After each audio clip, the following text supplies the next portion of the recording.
All right. Hello. Hello, hello, hello. Hello, all. Assalamu alaikum wa rahmatullahi ta'ala wa barakatuhu. I'm Hala El Hawaris, Hamdan Award Standards Development Committee member. So I'm serving as a member of the Standards Development Committee at Hamdan Foundation. And I am also serving as Special Education Department Chair at the United Arab Emirates University. I'm very happy actually to be with you today and to provide you with more in-depth information about the award, the Distinguished Student and University Distinguished Students Awards. The aim of today's workshop is really to give you more, I will say, general and in-depth information about the awards criteria, about the awards condition, for the application, and also about the timeline, about the assessment. How do we assess, the criteria for the award? And there are also going to be some activities and hands-on examples. And I hope that you are all going to be involved and active in the workshop. One way for you, of course, to participate is through the chat. And I think that we are recording the workshop, so you can definitely participate, in the chat box if you have questions or if you have comments, about, the workshop. Also, I would like to thank Hamdan Foundation for giving me an opportunity to participate in the development of Hamdan Award standards for the Distinguished Student and Distinguished Undergraduate University Student Awards.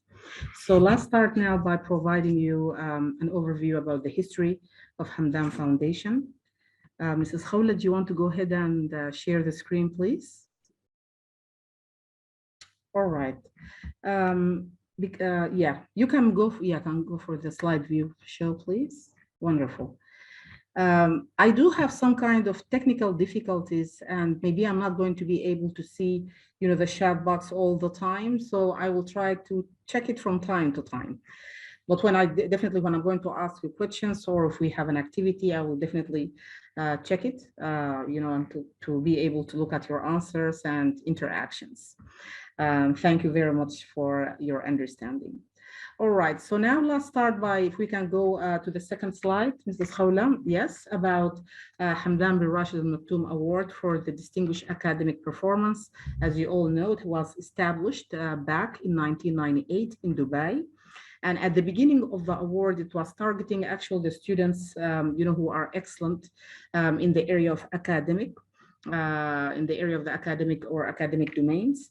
And then the award has been started, to be a foundation, and that was back in 2000. I think, can we go back to the last slide? So we can just, I think 2017, that's when the award started, to become, in 2017, that's when it started to become a foundation. So now, Mrs. Khawla, yes, we can start to talk about what is in the training. In the next slide, yes. Yes, the training package. The training package includes the training plan, conditions for application, general guidelines, application mechanism, timetable, rewards and incentives, stages of judging, access of excellence, and assessment mechanism. And actually, we are going to go over all of this, and we will be talking more about it, and I will be more than happy at the end to answer all your questions and comments. Yes, Ms. Khawla. All right, so if we are looking at what are going to be the outputs or what are the outcomes of this workshop, the outcomes of this workshop is that all the participants at the end of this workshop will be able to identify the contents of the training package, which we have just already now mentioned and talked about. Second is to identify the application conditions for the Distinguished Student and University Student Awards for academic and non-academic fields. 3, identify the guidelines related to the Distinguished Students, and also I'll be talking about the University Students Award for the academic and non-academic fields. 4, identify the rewards and incentives dedicated to the Distinguished Student and University Students Award. 5, we will also, at the end of this workshop, we will hope that all the participants will be able to identify the mechanism used for applying and candidacy for the awards. 6, realize the assessment stages of the Distinguished Student and University Student Awards. 7, identify the axis of excellence in relation to the Distinguished Student and University Student Awards for academic and non-academic fields. 8, apply assessment mechanism of the excellence axis of the student award for academic and non-academic fields. And finally, to be able to prepare a well-organized file. So these are basically the 9 workshops that what we are going to address today. Yes? Ms. Khawla? Yes, for the training plan, as you can see that the training plan is really for today is divided, for a number of activities. We are going to talk about all this, information that we have just now discussed in the outcomes when it comes to, the reward and the incentives and the participation conditions and all of these, and the criteria and the assessment also of the award criteria. And we are also going to have some kind of activities. Yes, Ms. Khawla? Yes. If we can go to the second slide, please. Yes. All right. In the opening activity, I really hope that if you can just write, and maybe you can write that in the chat. I would like to see how much you know. What do you know about this award? All right. And of course, this will be based on your understanding. And then what do you want to know? And so far, what did you learn about this award? And I'm going now to check the chat box to see your answers. Great. Yes, actually, you all come up with great answers, and thank you for your interaction. What do you know? Yeah, most of you, they talked about how do you know that it's an excellent award. It's to improve, I guess, to encourage students with high academic, performance. It's an award for distinguished academic performance. What do I want to know? I can see that many of you have also talked about that. You want to know more about the criteria, what changes that have occurred when it comes to the award and what you have learned. I saw some of your answers also that you have indicated that you know that now we have some 2 different domains. Thank you very much. Yes, Ms. Khawla, can we move on now, please? And thank you all for your interactions. I have noticed also in the chat there are some questions, and we will definitely going to answer your questions later. All right, so yes, thank you, Ms. Abd Mohammed. You said that you want to know more about the criteria. All right, so let's start by distinguished student. When we talk about the distinguished student in this award, who are we talking about, right? We're talking about the students who could be at school, right, from grade 8 to 12, or undergraduate university students who achieves exceptional performance that's higher than their peers in one or more academic or non-academic field. When we talk about the academic field, we are talking about the academic subjects that have been studied or covered in the schools, all right? Could be like language, technology, science, or any one of these academic domains. But when we say non-academic field, so that means the student is going to apply for the award in an area that has nothing to do with his area of expertise. So let me give you an example. If I have a university student, for example, and he's working on, let's say, on his degree in the area of computer science, so he cannot apply for the non-academic field by saying that, my field is going to be computer science, because computer science is this is an area of study. Unless if he did more, or he have worked, or he have proven to be really gifted in this area, right? And he can prove that without really relating it to his academic performance. So I'm talking about those students who are going to apply for the non-academic field. If business college, yeah, if the students in the business college, that's fine. But my issue is that, what are you going to apply for? Are you going to apply for the academic or non-academic field? So it depends on your evidences. What do you have? If you are going to apply for the academic field, you want to be sure like your evidences are all going to be related to your work that is really directly related to the school or to the university. If what you are doing really, it shows that you are creative and in an area, right? And all your evidences, they are not really related to this, you can, to the academic field, you can include them as, for the non-academic field. Yes, if your daughter won, you said in cycle 5, the award, if she can apply now. Now this award, we have two domains. So I will say that if she has already, won the academic, in the academic domain, she can definitely apply for the non-academic domain. So as I said, I'm going to, at the end, to answer all these questions. So now we'll move on. Yes, Mrs. Khawla? Yes, okay, for the general conditions for the Distinguished Student Award. Now we are talking about students who are from grade 8 to grade 12. So what are the conditions for them to be able to apply for this award? Number one, the students must be attending to the school on a continuous basis during the current academic year. All right, so we are talking about that when you are going to apply for the award. And as you all know, the application, you need to submit it when? That will be next fall, right? So you have to be a student at that time. So if you are going to graduate before that, you are not going to be eligible to apply for this award. That's number one requirement. Number two, the application must have attended the training workshop. So this workshop, it's a must, and it is a requirement, right? It's a prerequisite actually to be able to apply, for the award. Third, the student may win the award in the academic or non-academic field only once. However, the student may apply for the award in any field in which he has not won previously, such as a student winning in the academic field, they can apply for the non-academic field, in the year after. So this is a requirement. Yes, Ms. Khawla? The student must be academically superior, and that's mean they need to achieve or to score 90% each year during the last 3 years. So the student should prove that he is a high achiever in the academic and he is scoring, 90% or above during the last 3 years, each year separately. So we're not talking about a cumulative grade or an average for the 3 years, but we are talking about each individual year.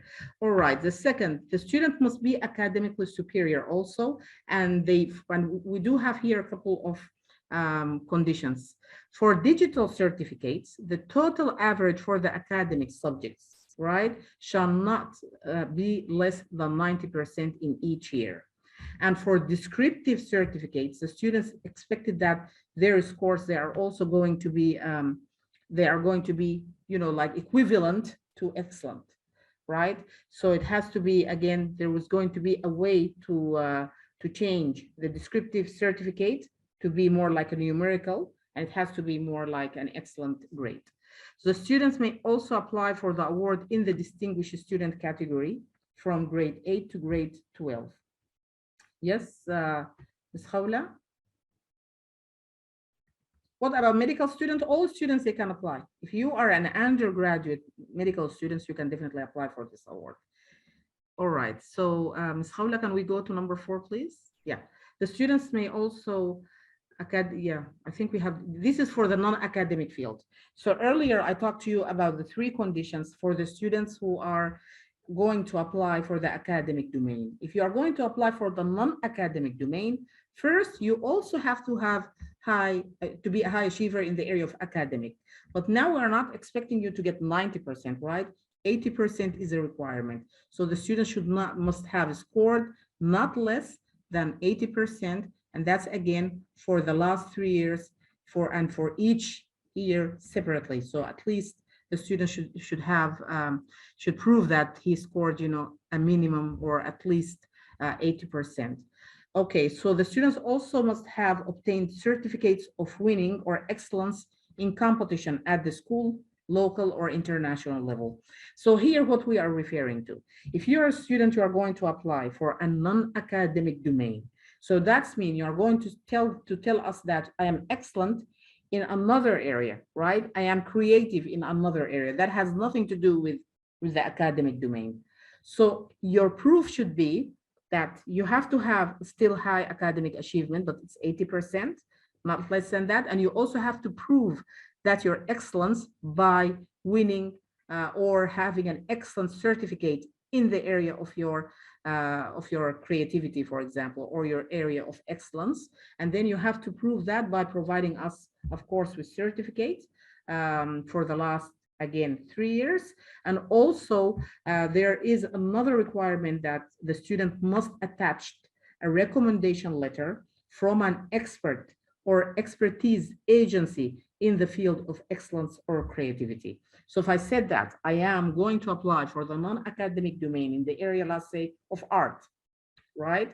Or in the area of music, or in the area of computer, for example, technology. So I have to go and bring a certificate from expert in this area to prove that I am an expert in this field. And in addition to that, I have to have also some certificates of excellence for the last 3 years, or an indication that you have participated in competitions and you won these competitions during the last 3 years.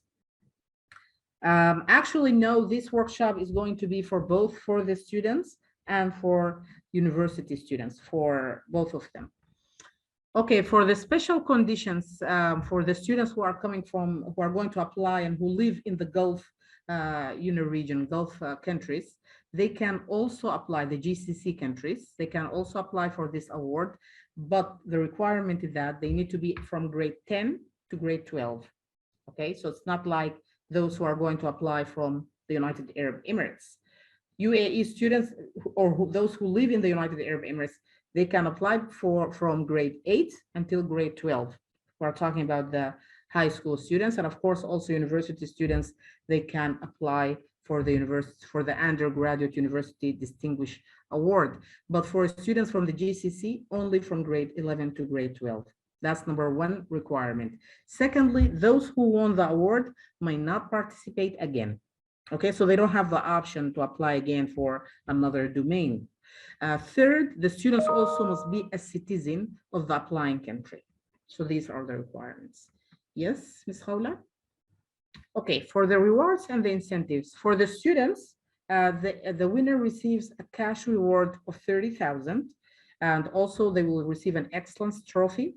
They will attend the honoring ceremony, and they will be eligible to be enrolled in a training program. The training program is going to be related to their area of excellence. And this is definitely later after, you know, the win, they are going to be contacted by Hamdan Foundation. A letter from the place where they attend a special, I'm going to take a look at your questions after, let me finish from this section, and then I will go and take a look at your questions and I will answer your questions. All right, so for the general conditions for the distinguished university students, the students also, they must be also enrolling students when you apply. Okay, so it's you cannot apply for the award after you graduate. So you have to be a student, and then you have to be, of course, an undergraduate student. The students also must be attending a university that is accredited by the United Arab Emirates Ministry of Education. And the students must also have completed at least 2 academic years and completed 60 credit hours. Okay, so you can be eligible to apply. The applicant shall provide the contact information also of 2 professors who have taught the students, so as a reference. The applicant must have by the foundation to participate, to attend the training workshop. So that's again a requirement, the attendance of the workshop. 7, and undergraduate students also may have won the award in the academic or non-academic field only once during the past 2 cycles. So if the student in the last cycle, he won, for example, for the academic field, the year after they can apply for the non-academic field. All right. So this is the same requirement like for, you know, I will say cycle 2 and cycle 3 students. Yes, Ms. Khawla? Okay, so now for the specific conditions for the academic field. Here, if you look at one of the requirements also that the students must be scoring a GPA not less than 3.6. So again, excellence performance and that's for the students who are going to apply for the academic domain for the university students. All right, so the students also, they have to prove that they are, you know, I guess they are scoring A, or they are receiving an excellent, you know, achievement during the past 2 years. So that's the requirement. And then if we can move on to the second, yes. So here for the non-academic field, for the university students, also the requirement here for the GPA, actually it's very good. Not like the one who are going to apply for the academic field, has to be excellence, right? For the non-academic field is 3.0 for a GPA out of 4, or the students also there, if their system, if their university system is different, right? So the students may show or prove that it's still going to be like, the very good, grade. So the students must also hold certificates of excellence showing his excellence during the past 2 years in addition to the year of nomination.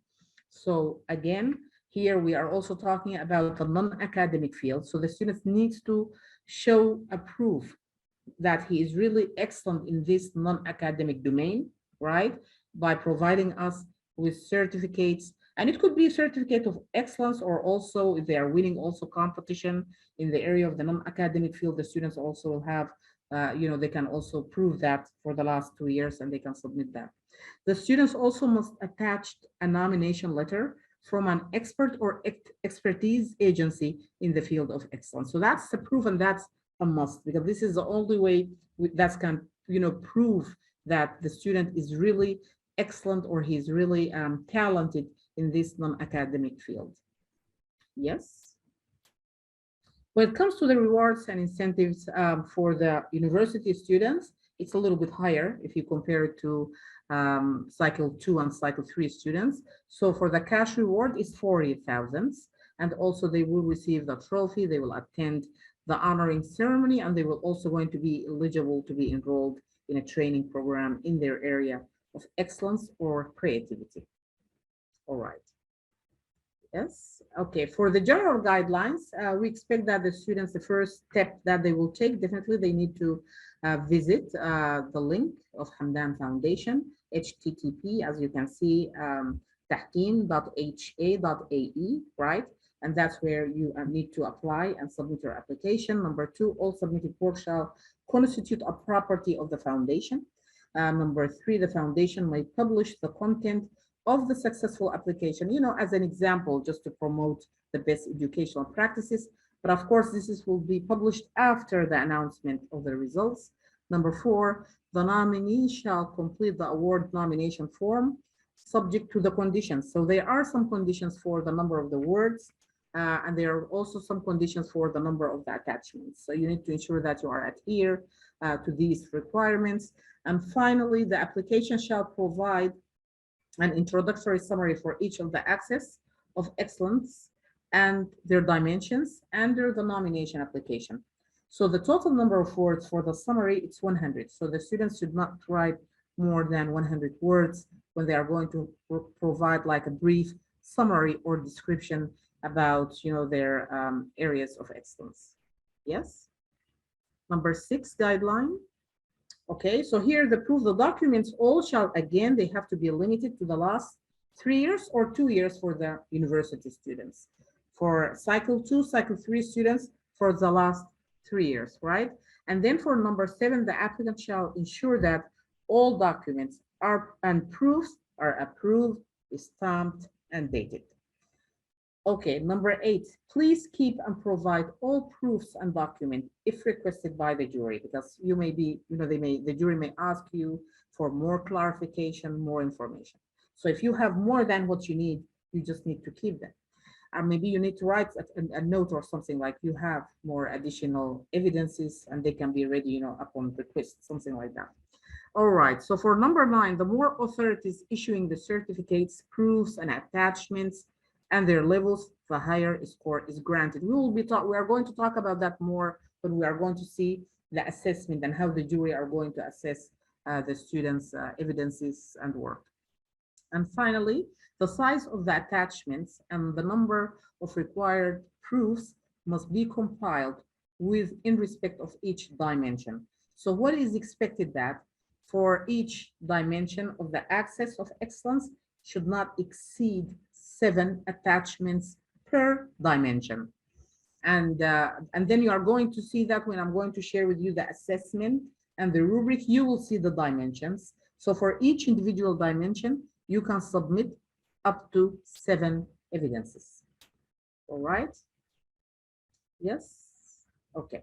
So if we're thinking about what do you need to do before the application, all right, the nomination of the application, first thing you need to do, you need to read the guidelines. And I will say read them very carefully, okay, by going and visiting, of course, the award website.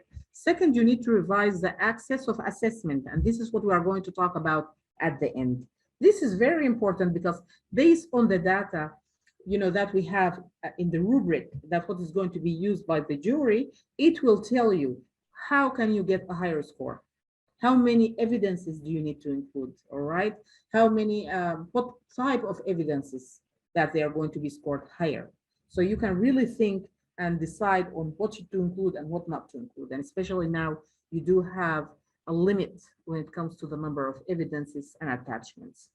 Gathering all that data and documents connected to each criterion, and then organization of all attachments. Yes, Saula? And then when it comes to while you are, trying to put everything together and to complete your nomination application, you need again to organize all the attachments, to have a serial number for all your attachments so they can be well organized. Select the suitable attachment directly to be connected to the access and to these standards or substandards or the dimensions. Ensure that the attachments are not repeated. And I'm going to talk more about that when we are going to discuss about the assessment of the dimensions. Make sure that all attachments are a copy, and application must keep the original copies for presentation before the assessment committee on request. So if they are going to request you about the original copy, then you can bring it. But what we are saying now, for now, you can just submit a copy of your documents. Keep the attachments again based on the size and the word limits.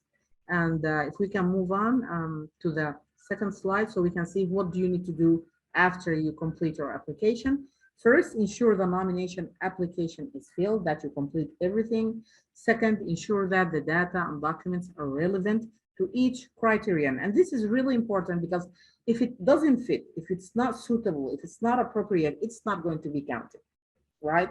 So you better check that before you submit your application. Ensure that proofs are robust. And when I say robust, what I mean, if you have 2 evidences and you know that, for example, one is very robust, like it's a letter, for example, right? Or it is a certificate that you have received or anything like that, it's stamped, it was during the last 3 years. That's a robust, definitely evidence. But sometimes students, they include pictures. The pictures, they can still also be good evidences if they are clear, right? If they are really showing you, or they are good evidence to explain. They're like self-explanatory, I can say, to explain, what the students want to prove. But if your pictures, they are not really going to reflect, the criteria or the dimension, I will say that that's not going to be considered as a robust evidence. And then ensure that also, number 4, the data and documents attached to the nomination application are authentic and correct. Ensure that the attached proofs are clear. Ensure that the sound and images in the electronic attachments are clear. Ensure that proofs and documents are recent. And as we said, for cycle 2, cycle 3 students, last 3 years, university students for the last 2 years. Ensure that all documents are approved, stamped, and dated by the competent and relevant authority. Yes? Yes, the next slide, please. All right, so what are the things that you should also take into account when organizing your attachments?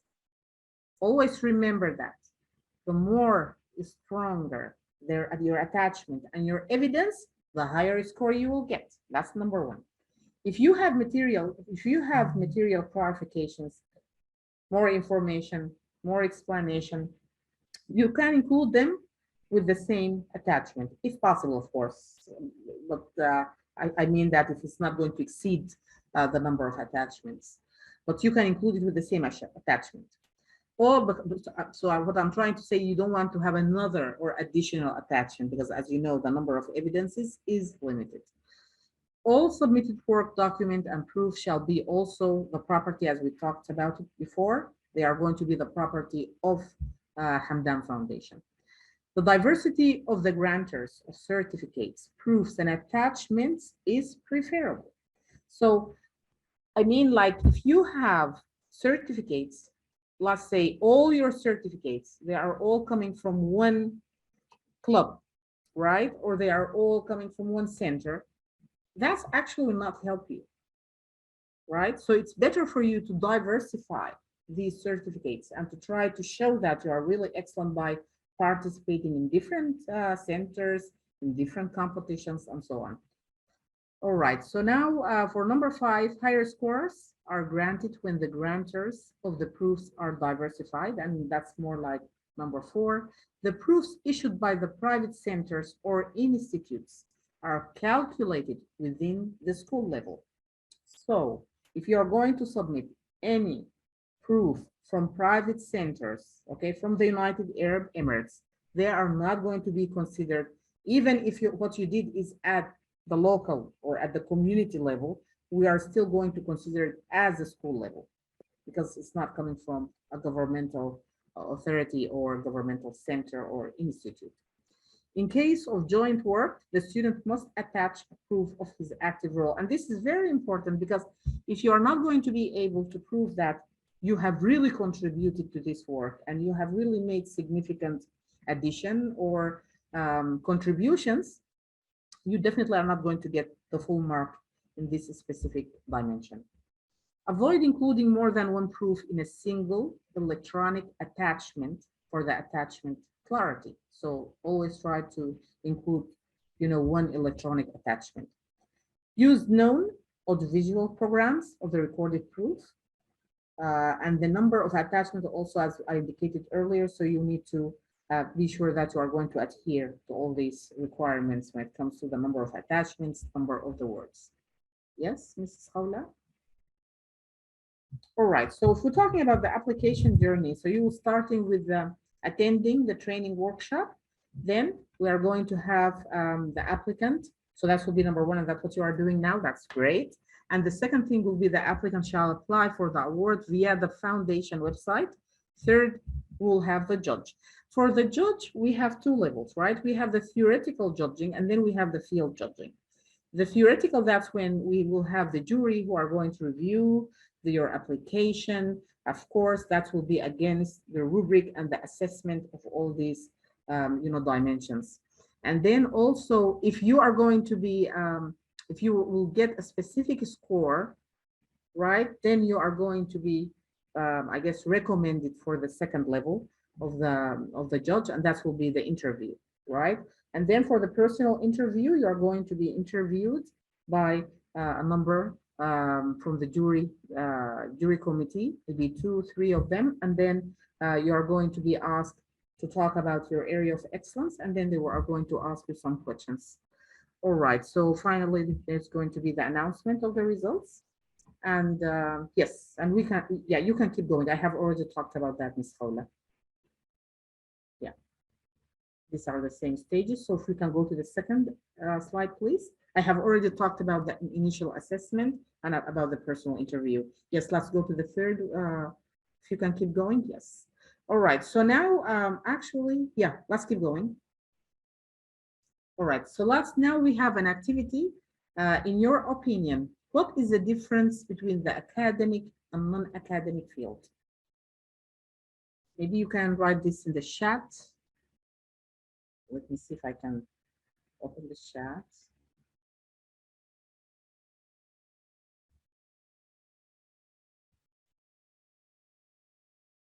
What is the major difference between academic and non-academic field? I talked about it earlier. Yeah, so the academic is always related to schools, school subjects, school materials. Yes, and non-academic is more related to anything that you are doing that has nothing to do with the school, right? Okay, Very good. So now if we can move on, Mrs. Khawla, let's take a look at what are these areas. That's what we are going to use. What are the award areas? Thank you all for your interactions. So if we look at the non-academic field, there are three, okay? Three axes of the assessment. So there are three areas that we are going to be assessed on. If you are going to apply for the non-academic field, the first area is creativity, the second, societal contribution, the third, continuity and future plans. The academic field, also there are three areas. First, the academic excellence, second, societal contributions, third, continuity and future plans. If you can see that when it comes to the social contributions or your future plan and continuation of your future plan, this is both of them, they are actually the same. Okay, these are the same standards for both type of awards. If you're applying for academic or non-academic. And I'm going to talk a little bit more to show you where we are going to see the differences when it comes to academic or non-academic in the last one, in the continuity and the future plans.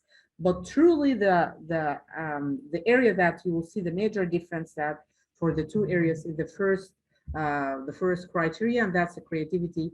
And for the academic, it's academic excellence. Yes, Ms. Khawla? All right, so for the Distinguished Student and University Student Award, let's take a look now at the academic field, right? Let's take a look more in depth at the criteria. Yes, all right. So the axis of assessment of the Academic Distinguished Awards. The first thing, as I say, we have the excellence and the social contributions, continuity and future plans, yes? Yes, Ms. Khawla? All right. So here for the excellence, how the students employs his skills and ability in an academic field. Okay, in a manner that exceeds the expectations and distinguish him from his peers. So if you remember when I said that if you're going to apply for the academic domain, you need to prove that you are really high achiever in an area of academic, right? And I have said that you need to submit for the last 3 years, prove that you are academically talented. So now here, what we are talking about here, we're not talking about the proof that you are, again, you have to provide us like, an evidence from the school to show that you are excellent in that specific domain, let's say in math or science or language arts. But here, what we are saying, here we are looking at about how are you employing your skill in the area of academic, right? And show that how now you are really, you are really excellent in this academic domain. So we will expect that you are going to submit some proofs or evidences that are related to this area to show that you are academically talented in a specific area, but don't submit anything that has to do with like your, I would say, schools scores. You get me? You can provide us, for example, with a certificate of excellence, but not the subject matter scores, for example, in this dimension. It will not be acceptable. It will be acceptable at the beginning, just to include it as one of the application requirements. So this is it. Yes, Mrs. Khawla? All right. So here for this, for the excellence, we have 4 areas. The first area is the distinguished performance. The second area is the development methods. The third area, and these actually we call them dimensions or substandards. So the major standard is excellence, and we have 4 substandards or 4 dimensions: distinguished and performance, development methods, leadership skills, impact of distinguished on societal contributions. So here we are going to look at the impact of your area of excellence, academic excellence, on the society and your contributions. And as you can see, the total score is 400. And here we have the specific scores for each individual dimension.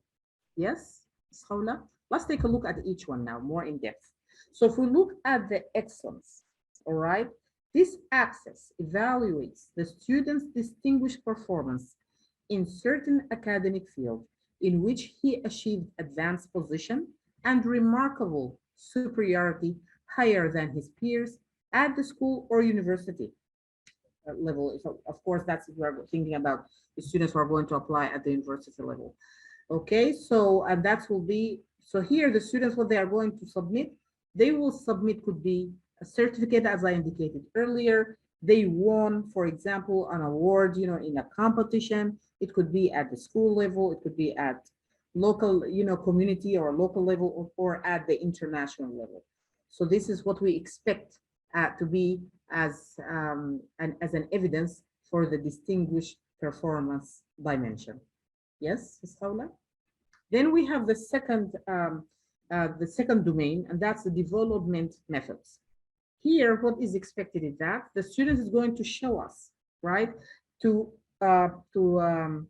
submit evidences, attachments to explain that what methods of development they used, right, to develop their abilities or skills in the field of academic excellence. All right, my area of academic excellence is mathematics, and I have proved that I am excellent in the area of math. I have included a number of certificates to show that I received academic, excellence in the area of mathematics, certificates from the school, from the Ministry of Education, and so on. All right, how did you develop this area? How did you develop this area of talent? What did you do? Maybe attending workshops, probably you have attended online, let's say, courses, right, or webinars, and so on. Yes. And then leadership skills, so that will be the third dimension. And again, here, what is expected? This is really assessing the communication and problem-solving skills.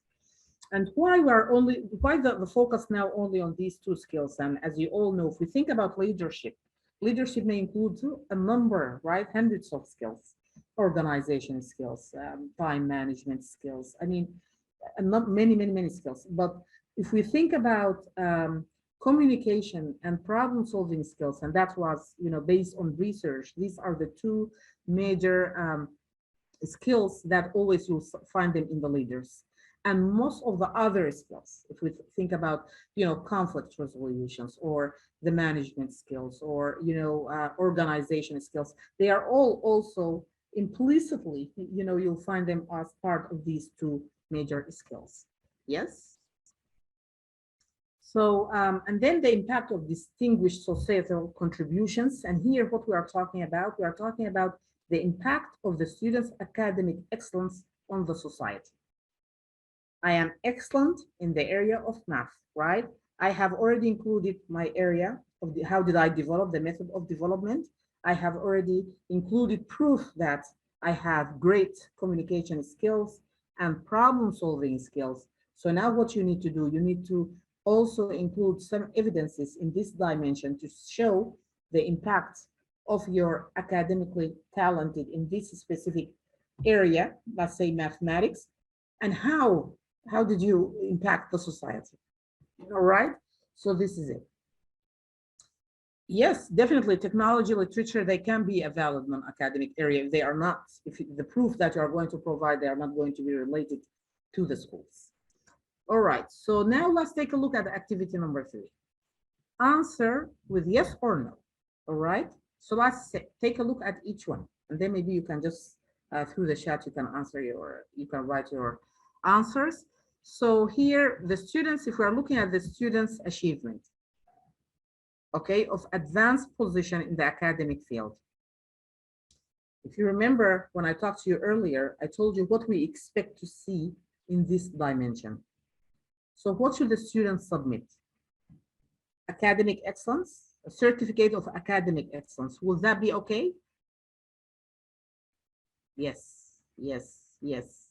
Very good. So a certificate of academic excellence will be great. Okay. Second, first rank in the school. First rank in the school, like the students will show that he is getting, for example, the highest score in the school. Will this be acceptable? No, it will not be acceptable. Why? Because I told you earlier, I said we're talking about, when we're talking about the academic excellence, we want the students, we're not going to expect the students to submit again scores in the schools. So here, what we are expecting the students to submit, that they are receiving academic excellence, participation, for example, in competition or contest, and so on, but not scores in schools. Are you with me? So that's why, because this is going to be related to their school's score. We said that the school score, they can submit it as a condition of the application. But when we talk about the excellence area or criteria, this dimension, that first dimension where the students, they need to prove that they have, they are really, academically talented in this area, they cannot submit again, their scores.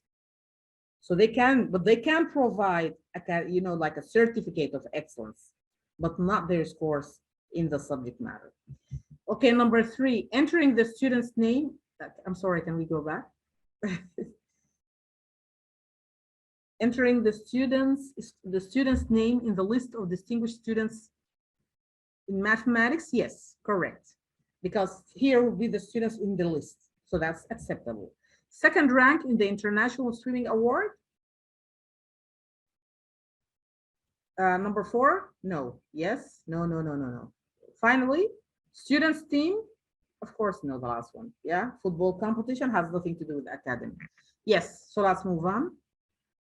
Thank you for your participation. Yes, Ms. Khawla. All right, so now let's think about this together. I want you to give me some good examples and proof that you can include to prove that you have effective communication skills and problem-solving skills. Let's think about the first one.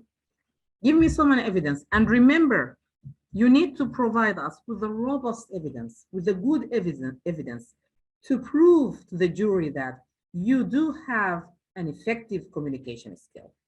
So what examples, give me examples of what can you provide? Being a student's council member in the school. Okay, being a student council member, how can this prove that you have an effective communication skills? Give me, let's focus on the effective communication for now. Toastmaster, okay, and then how this can be a proof? Giving lecture to peers? Yeah, giving lecture to peers. How can you prove that? So probably you need to submit like a video to show that you are providing lectures, and it shows me that you are really confident, you are using great communication skills. Participating in school assembly, but showing that you are communicating, right? Not only participating in the assembly. Student council, what will you do in the student council? Unless if you are going to show me that you are a speaker, you are a leader, you are speaking, right? Or you have communicated, you have, provide a certain speech, maybe, for example, or you have participated in a debate, and I want to see your arguments. How were you able to communicate, and how were you able to convince others? You are a team leader. Team leader by itself, it doesn't help.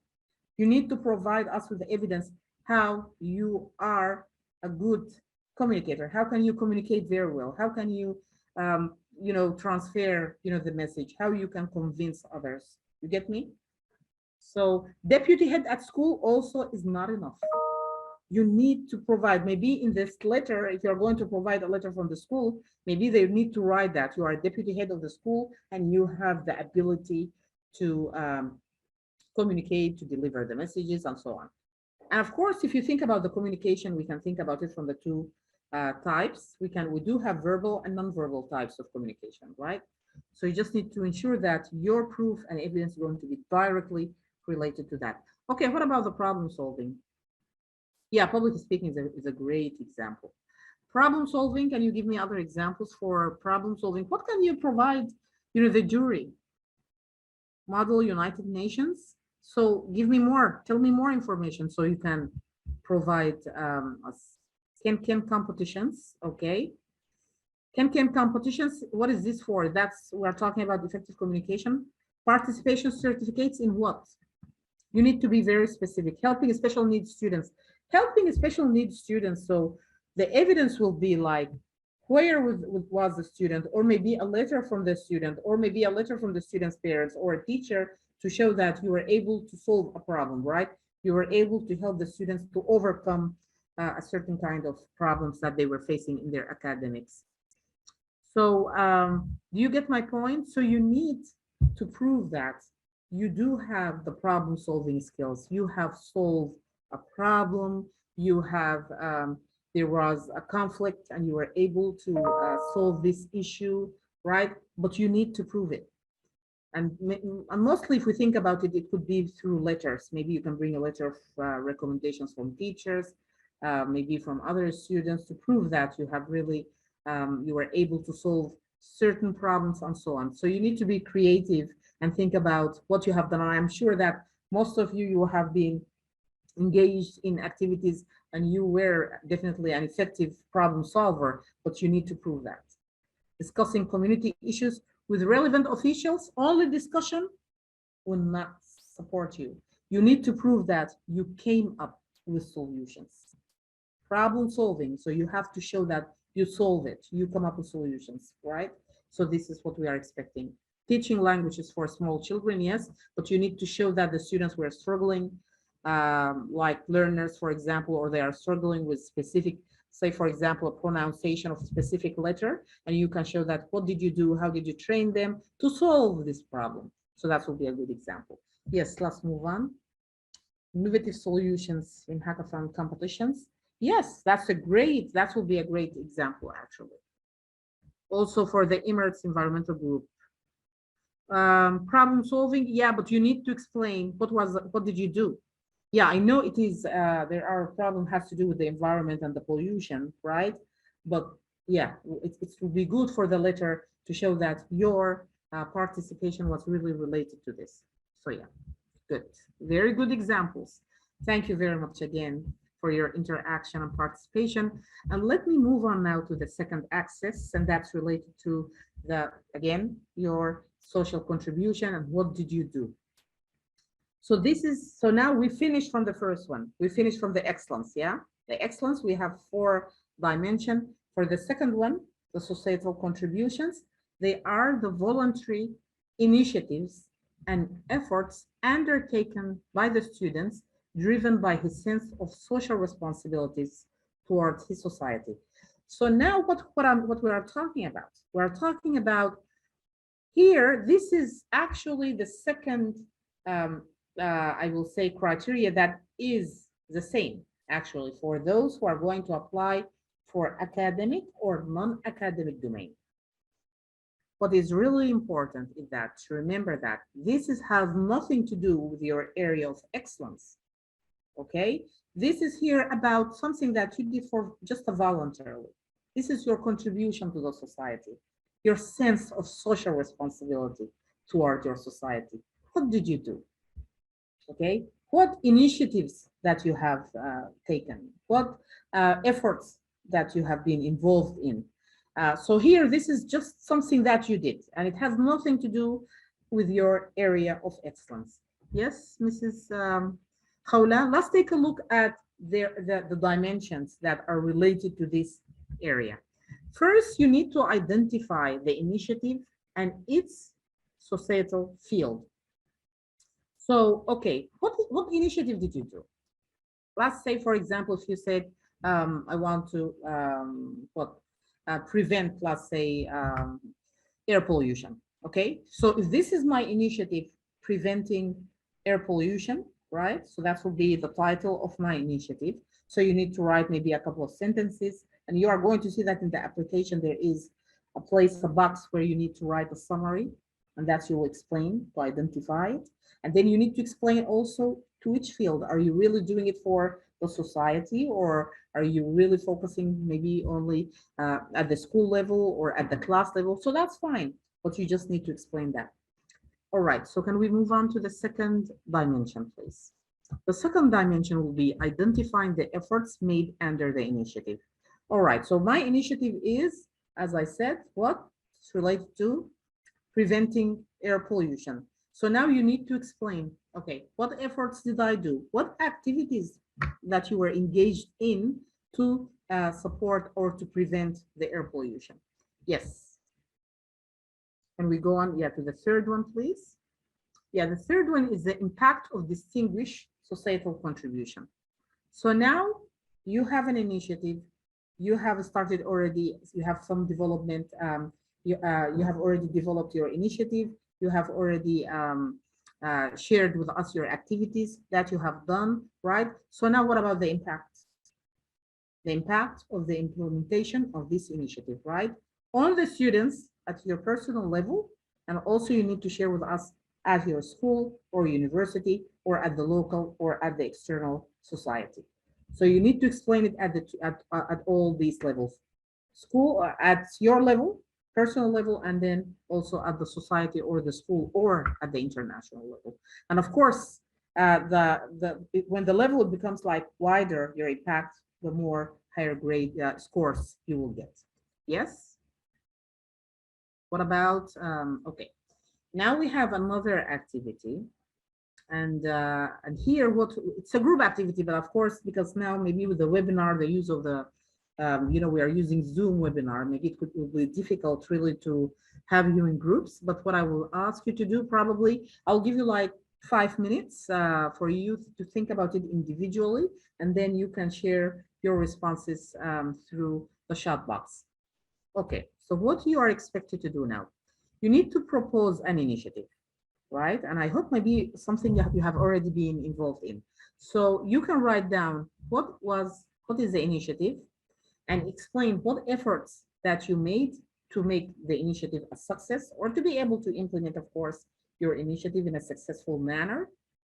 And third, explain what are the positive impacts of implementing the initiative at the personal level and at the other level. Could be school, university, or local community, or the external society.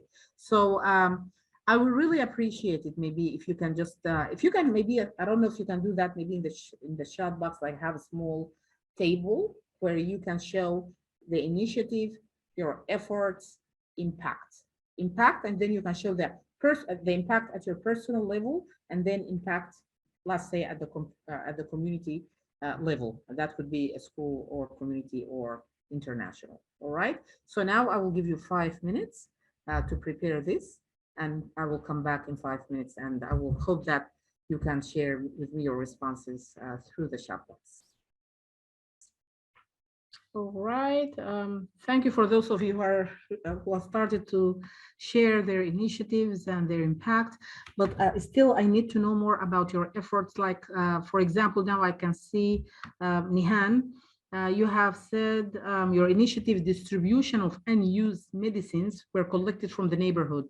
So what are the efforts? So this is your initiative, okay? What efforts, what did you do? What are the efforts that you have been engaged in? And what are the activities? Because it's expected that you will do 3-4 things, right? So you can be able to achieve your initiative.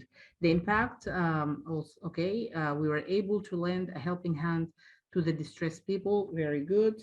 And that's for the community. And what about for yourself? Let me just go back and see that. And you said my personality gave me courage and motivation to further. Okay.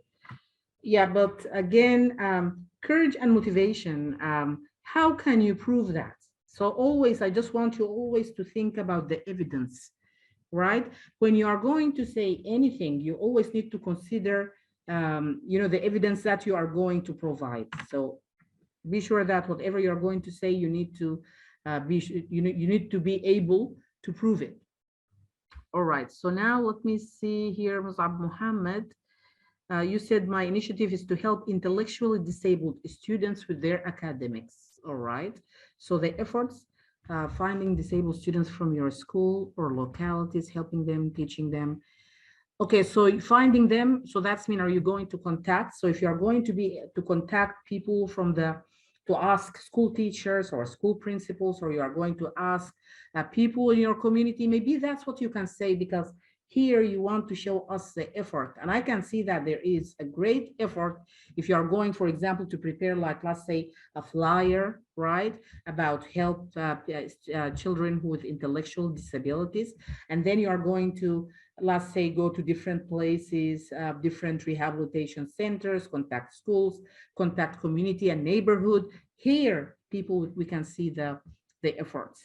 And you said that, okay, the impact will be students being able to do well in their academics. If you are talking about the students with intellectual disabilities, okay, so that will be great, but you need, of course, to prove that.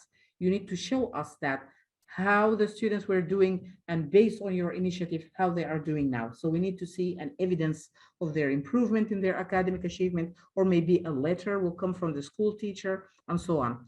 Impact at your personal level, you said that it will make myself more understanding, all right, and other minorities of the community, okay, but, and then how can you prove that, Mohammed, if you think about it? So it's okay to say that, but how can you prove it? Because remember, each dimension, anything that you are going to write, you always need to be able to prove.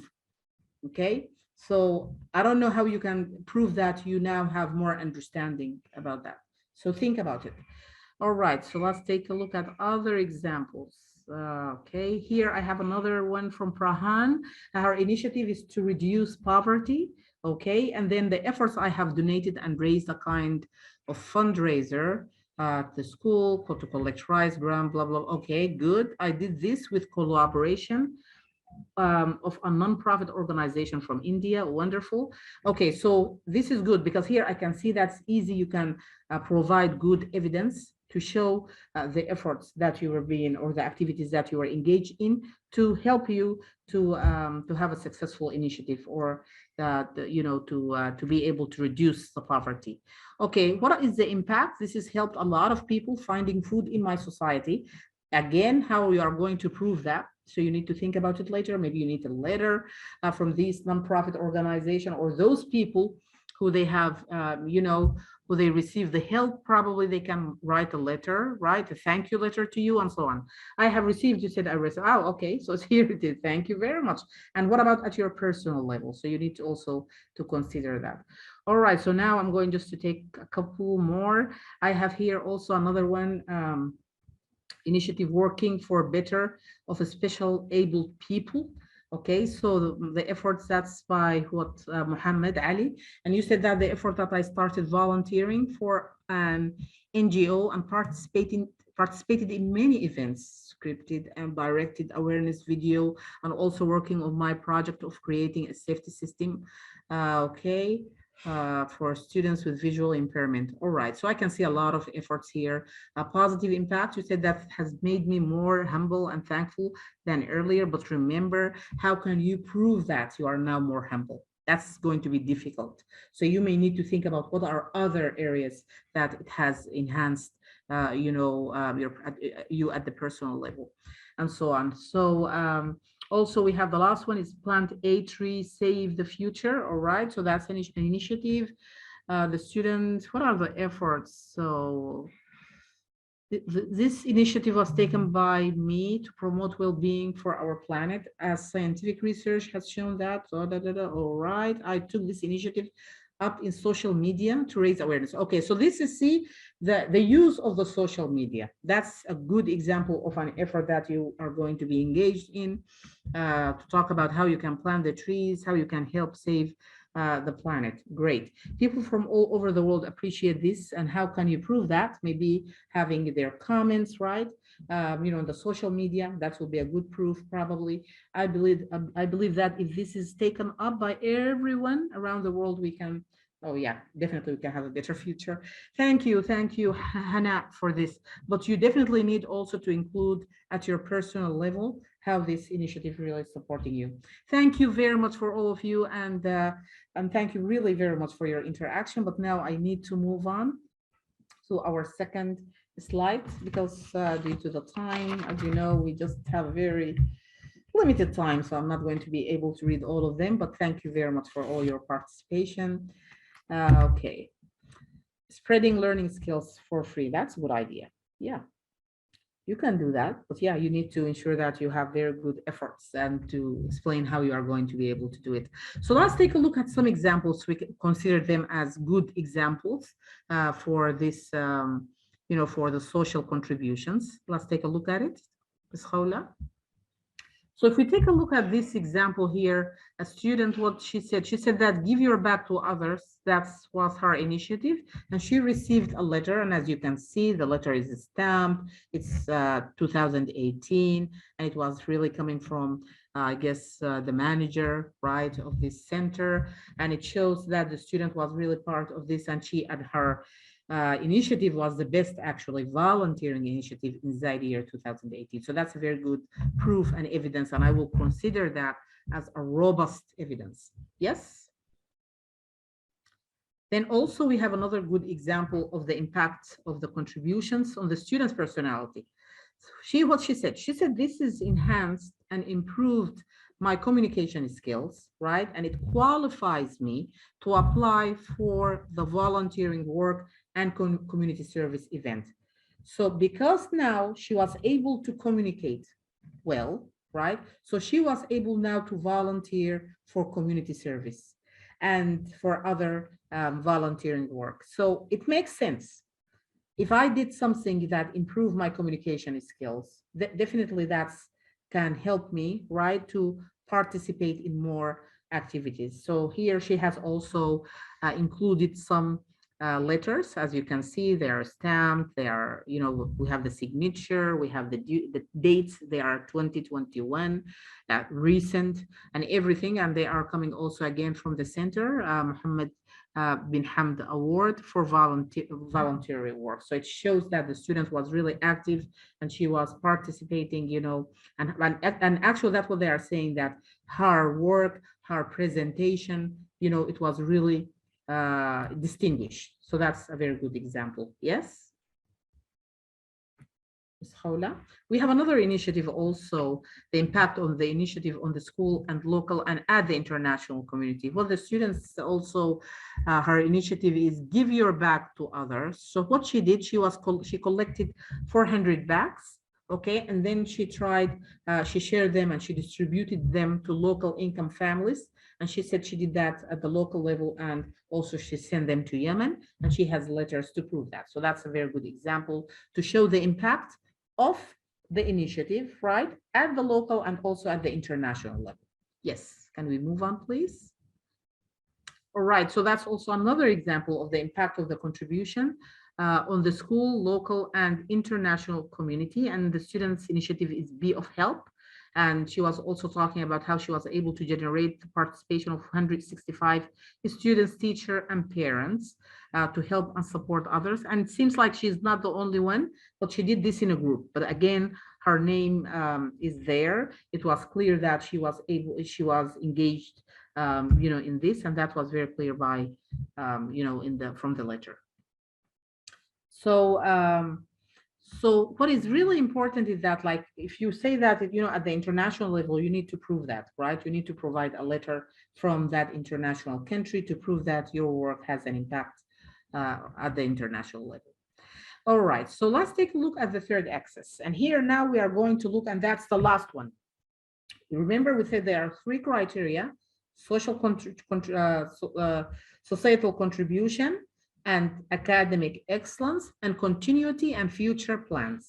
And I said the societal contribution and the continuity and future plans, they are the same for the non-academic and academic field. We are talking about the same thing. As you can see, when we talked about the initiatives and the contributions to the society, this excess, that's what we just now discussed about the social contribution. We said that is not related to your area of excellence, right? It can be any volunteer work. It can be any initiative that you were engaged in lately, but it has nothing to do with your area of excellence. Unlike this one, like the first area or the first criteria, the excellence, it has to be related to your area of academically talent or your area of creativity. This one, continuity and future plans, also, it should be related to your area or to your field of excellence. How many initiatives do you need? Well, we will talk about that when we are going to see the assessment. In the assessment, you are going to see that the jury will use, they are going to see, like if the more initiatives you have, I think the more higher scores you will get. And we are going to take a look and you can see exactly what are, the higher scores you can get, how many initiatives you need to submit. And we will talk about that at the end. All right, so now if we look at this one for the continuity and the future plans, so as I indicated that the commitment, reliability, and moving forward in the field of excellence. So here you want to prove that. Okay, I am academically talented in the area of mathematics, right? Okay, and what's next? Now you want to prove that I'm going to continue in this area. I'm going to, I have a goal, I have a plan to improve myself in this area. Okay, so if we're talking about academic or non-academic, this criteria will apply for both. The only difference will be if you are applying for the academic field, you need to include all the evidences that are related to the academic field. If you're applying for the non-academic, so that means your evidences will be related to the non-academic field. Okay, what are the dimensions that you need to consider? The first dimension for the continuity and future plans is the goals. Okay. Here, as you can see, it's a total, it's 300 points. And for the goal, what is expected is that you are going to write a number of goals for yourself, okay? And these are going to be the goals that you want to show that you are thinking and considering of improving yourself and developing yourself in your area of talent or your area of creativity, okay? And definitely your goals, they need to be specific, they need to be clear, they need to be measurable and feasible, that you can really be able, to implement. Yes? Can we move on to the second slide, please? Yes. All right. So for the initiatives, here, remember, this is the second dimension that is related to the continuity and future plans criteria. So now you have mentioned earlier your goals, right? So now, what are the initiatives that you are going to take to achieve your goals? If my goal, for example, I said that I want to improve myself. Let's say my area of academically talented is science, all right? And I said that my goal is to improve myself in science, in the area, for example, let's say of physics. Okay, what are going to be the initiatives, the projects, the tasks? What am I going to do to improve myself in the area of physics? Maybe I'm going to attend specific, webinar to help me with that. Probably I'm going to attend a video, right, by a professor in the area of physics, or maybe I'm going to attend online courses in the area of physics and so on. So you need to be very specific, and definitely these initiatives, they have to be, directly related to your goals. Yes? What about the third dimension? The third dimension for the continuity and future plans, here we are talking about resources. Okay, I have a plan, right? I have a goal to improve myself in physics. I have already indicated my initiatives and the activities that I'm going to take it, to reach my goal or to achieve my goals. Okay, what kind of resources do I need? So you need to be able to explain the resources that you'll need to be able to achieve your goals. Okay, yes? And we are going to talk more about that when you are going to see the assessment. And that's why earlier when we talked about what do you need to do before, completing the application, we said that you need to go and look at the assessment of the access and the assessment of the dimensions. You need to review what are the jury are going to look for. And this will help you in the preparation of your file or application. Yes, let's move on to the second slide, please. Yes, it is the assessment. So here, what we are talking about, okay, how are you going to evaluate your goals? Okay, so like you need to have a plan. If I said that I'm going to As I just now, for example, the example I just now shared it with you about, I'm going to improve myself in the area of physics, okay? How can I assess or go through like self-evaluation? How can I assess myself, right? To ensure that I am really doing well and now I am improving or I am reaching or I am achieving my goal. How can you prove that we joined this meeting? I think if you are in the meeting, we will have all the names. We have all the names of those who are, signed in. All right, so this is the idea. So we expect that you are going to have a plan, okay, to assess your goals. And here, when we talk about the assessment procedures, we will expect you that like you will have a clear plan, you are going to have a clear dates on when you are going to assess your goals and to see if you are achieve them or not. And then you are going to have a clear assessment methods. How are you going to assess it? If I said that I'm going to improve myself in the area of physics, and I said that I'm going to attend a number of webinars. All right. So let's say one of my goals is to attend a number of webinars, right? Or of my initiatives to reach my goal. So now if you are thinking about the assessment could be the number of webinars. That could be one thing to see.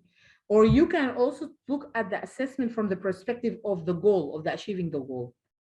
Looking at your scores, for example, in physics, is it improved or not, right? Look at your performance at the school, and probably you can ask your teacher to write a letter to show that you are improving in physics and you are, understanding, like, let's say, for example, specific concepts more in depth now, and so on. And that's because of your the attendance of the webinars, could be something like that. So you need really to think about it and to see how you can prove that you have a clear assessment plan. Yes, if we can move on. Okay, for this activity also, now we have another activity number 6, and you can just answer by yes or no. So here, what I want you really to think about, I want you to think about the future goals, okay? For students who his area of academically, let's say, talent, or his area of excellence is mathematics, okay? And the students now, he came up with some examples of goals. His first goal, he said that because now what he wants to do, he wants to improve himself in the area of mathematics, right? So these are his future plan. Let's say the initiatives or his goals. Number 1 is to open a YouTube channel to deliver lessons in calculus. Number 2, to complete the bachelor studies in the field of humanities. Yeah, number 1, is it yes? Number 1 is yes. Good, good, good. Okay, what about number 2, to complete the bachelor studies in the field of humanities? No, of course no, because that has nothing to do with mathematics. 3, to obtain training scholarship in math? Yes, yes, yes, yes. Good, very good. 4, to be a mathematician. If that's going to be my goal for somebody who's academically talented in math. Yes, very good. The last one, to pursue my students and enroll in a PhD in the area of mathematics. Where? Yes, yes, yes. Well done. Great, very good. So now help me. Give me examples of initiatives.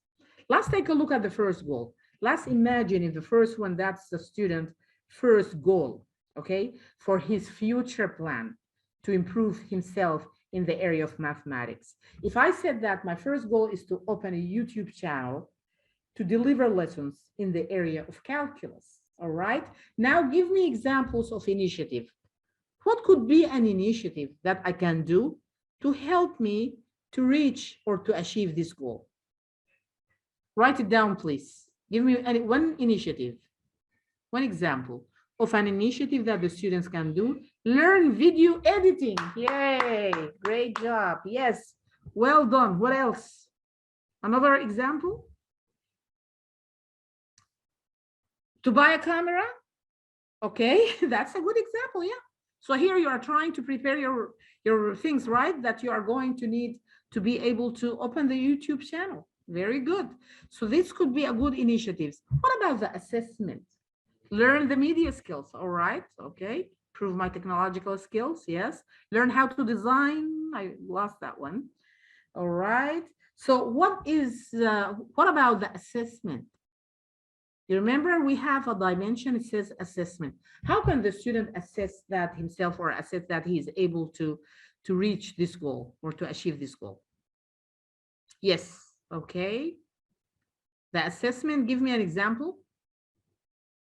Open a YouTube channel.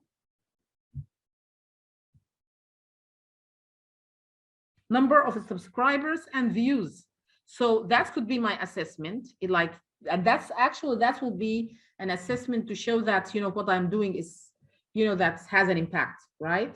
But what could be also an assessment for me, like I am also achieving my goal. So if my goal here, I'm opening it to support, support others, yeah, maybe the number of people who are going to participate, that will be a good example. Email from people who have been helped by YouTube. Yes, that's a very good example. Yeah. Yes. Feedback from people. Wonderful. The students get better grades after seeing my channel. Wow. If that's happened, that would be a great example. But remember, when you are going to write it as an assessment for yourself, always remember that your assessment also, they need to be realistic.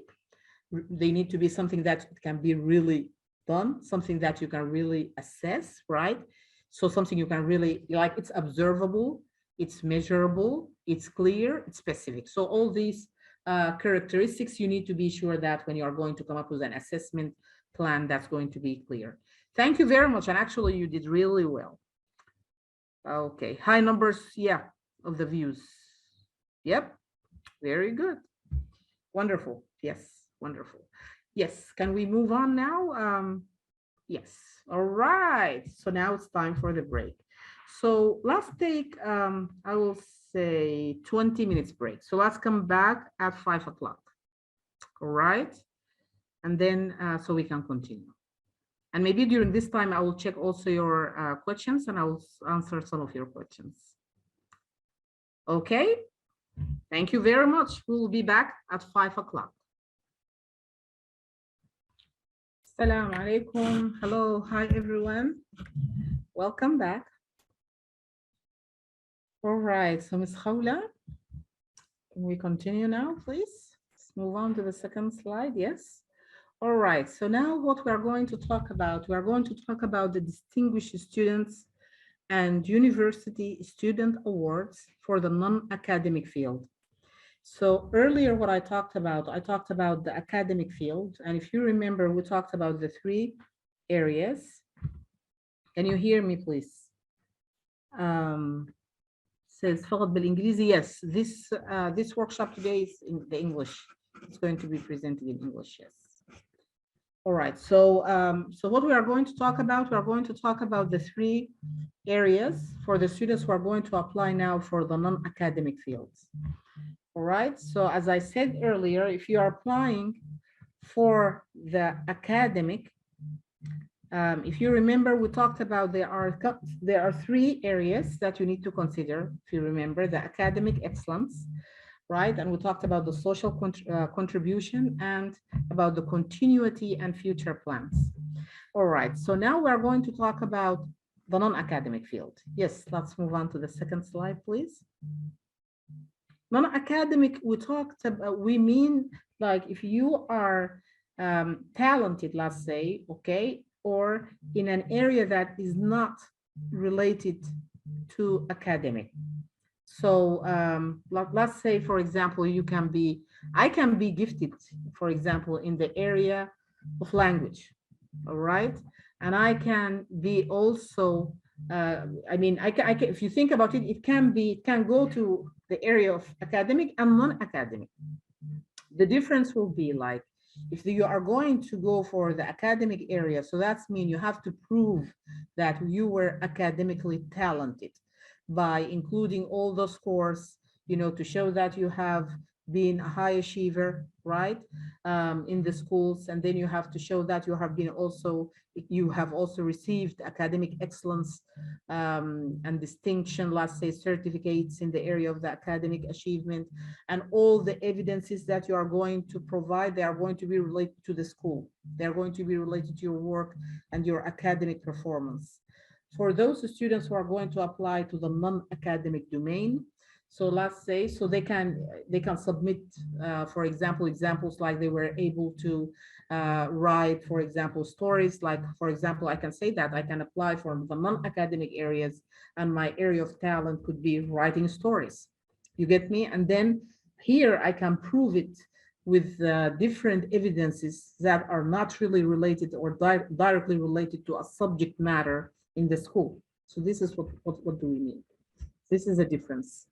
So if we look at the access of assessment for the non-academic Distinguished Student Award for the area of non-academic areas, so you need to consider three areas, okay? The area of creativity, societal and contributions, and continuity and future plans. So basically, those who are going to apply for the non-academic, domain, like they are going to expect them to be creative. So these are the creative students.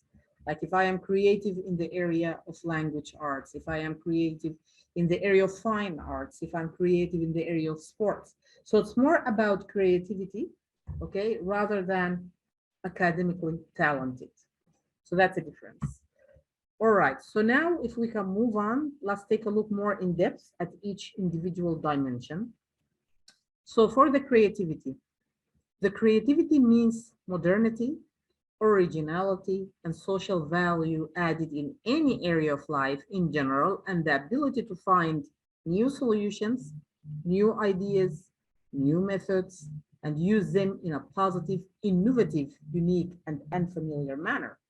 So as you can see, now we are talking about students who come up with something new, something that is really unusual, something that is really original, right? Innovative. So that's those students who are going to go for the non-academic domain. So they are expected to be students who are creative, who are innovative, who come up with, with something new. It could be solution, idea, or methods or concepts. Now, can we move on to the second slide?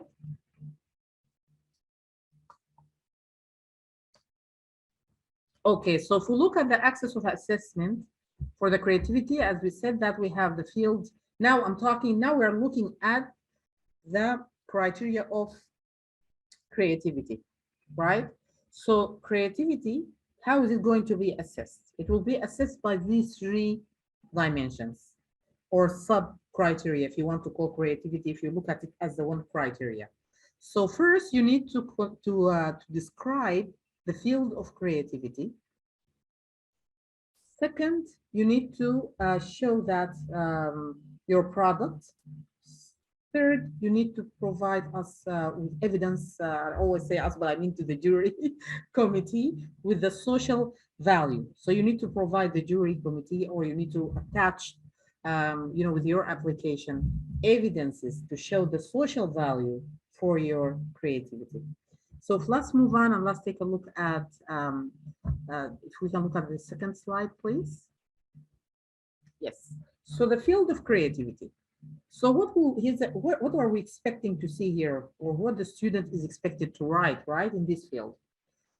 This field of creativity cannot be limited, of course. And as you know, when it comes to creativity, it's really the limit will be the sky.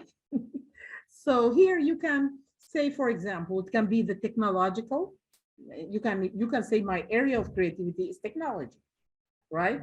And here we will expect definitely you are going to be someone who came up or developed innovative, let's say, digital platform or technical device or something that is related to the area of technology or idea in this area, or in the area of science, or you can be creative in the area of literary or language arts, right? Or in the area of linguistic, or in the area of expressive creativity, like public speaking. Public speaking is a good example of a student who can say that this is my area of creativity, right?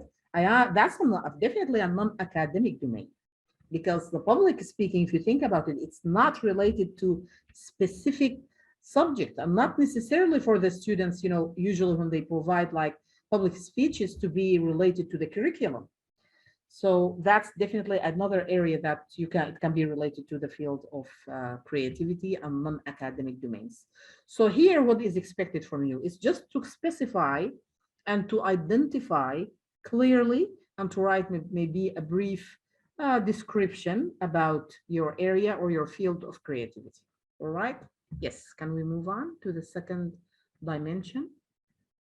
Yeah, the second dimension is creativity products.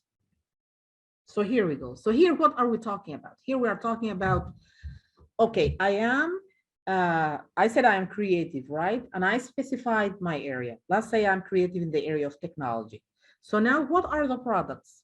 So here the students can submit one or more products. And of course, the more products you will submit, the higher grades you will get, right? More higher scores you will achieve, because and especially if your products are all innovative, original, you get me, and so on.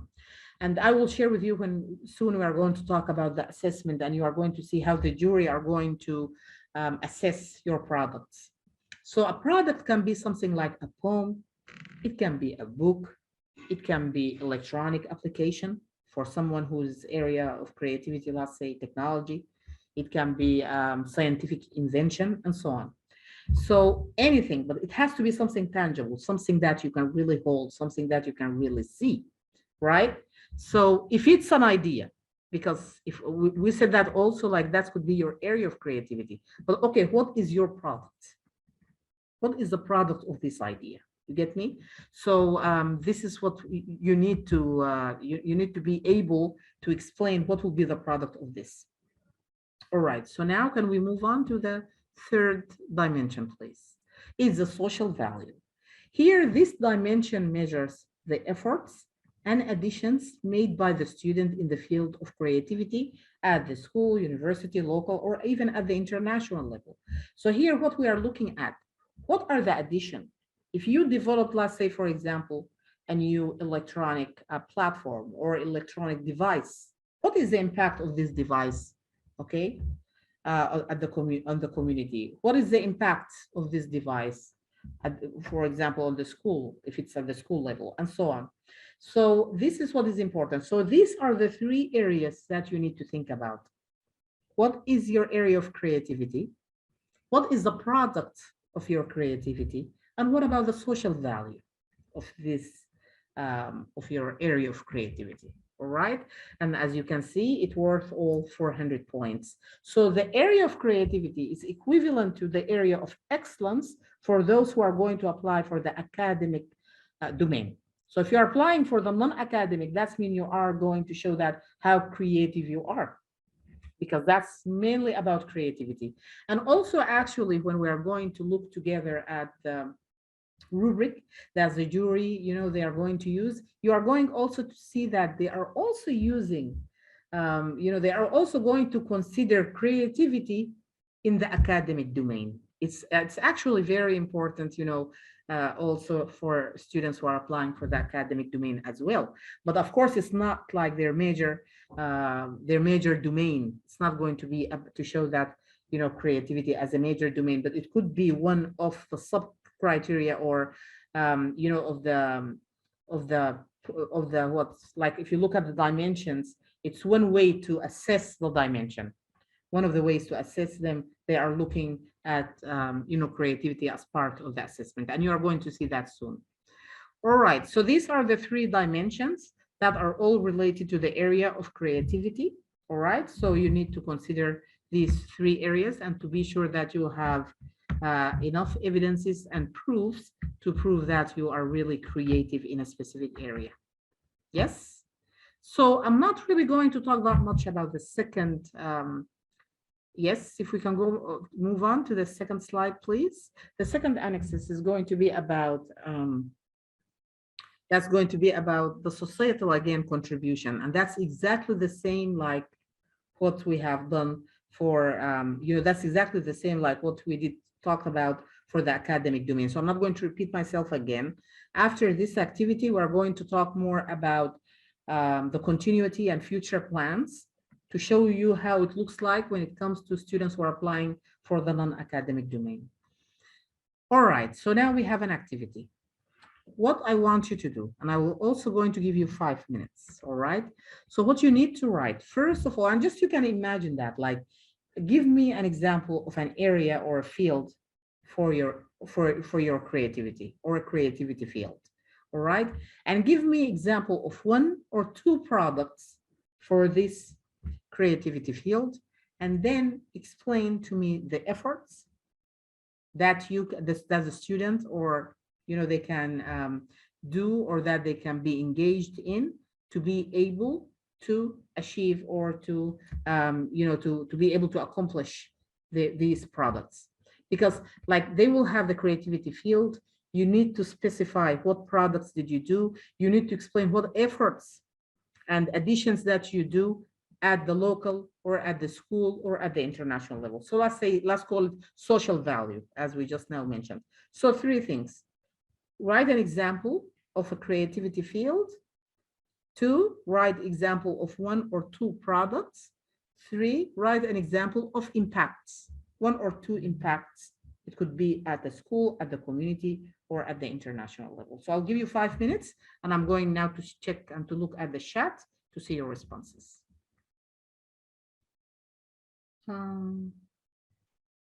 That's the one, like you said, design. Okay, I have here Prahan. Okay, programming. So that's the area of creativity, is programming.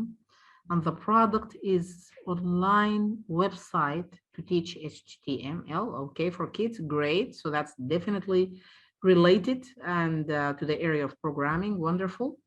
And then programming the website will detail. I also created an app to go along with it, and the impact this has helped middle school children, proven by their reviews. I even plan to create a feedback feature. All right, so that's at the school level. Very good, Prahan. So now, as you can see, we have an example of an area of creativity, is programming. We have a clear product, it's an online website, and there is a clear impact.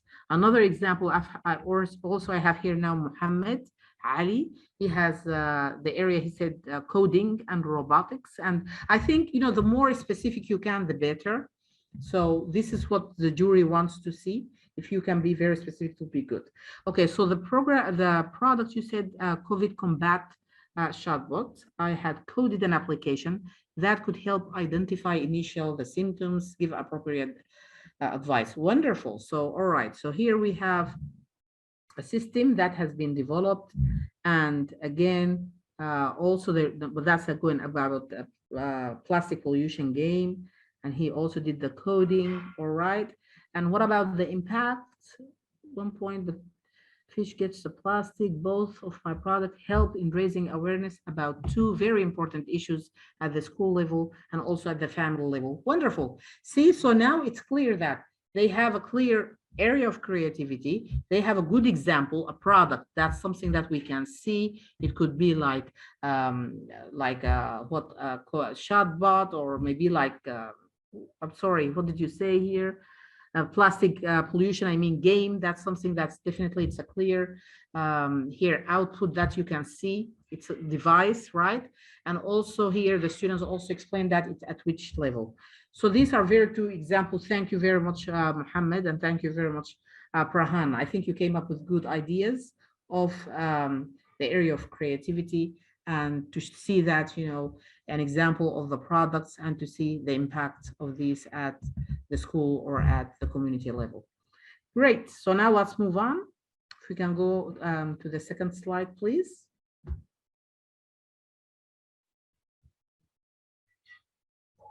Okay. So now if we look at the societal contributions, I'm not really going to talk about this one, because this is exactly the same. And as I told you earlier, this is the same criteria for those who are applying for academic area or non-academic area.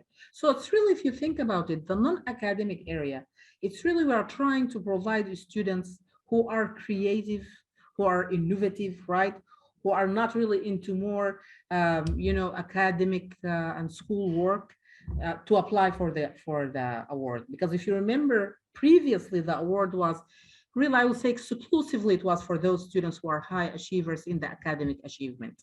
So now if you are a very good student, still 80%, right, and above, and you are a creative student, you have an opportunity to apply for the award, which I think this is really great.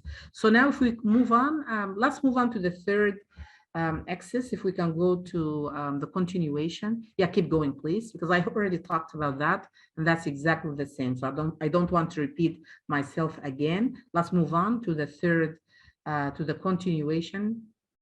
Yes.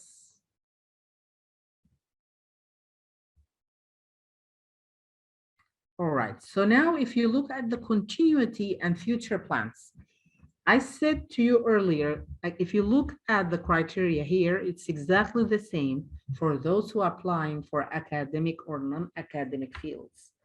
All right. But the difference is that the continuity and future plans, if you remember, we said that the dimensions that you need to consider are the goals, right? Can we move on to the second slide, please?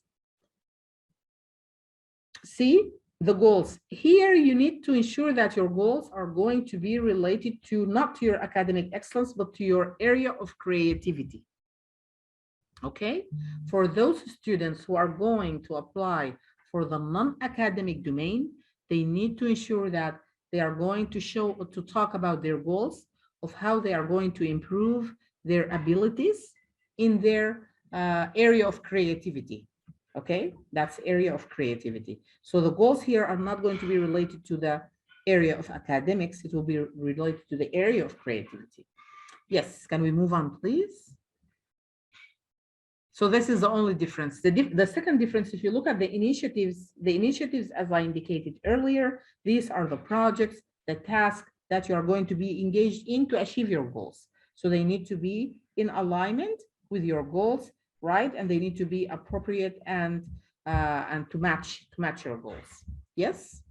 Move on to the third one, please. The resources. Again, you need to think about what resources you need to be able to implement your initiatives and also your goals.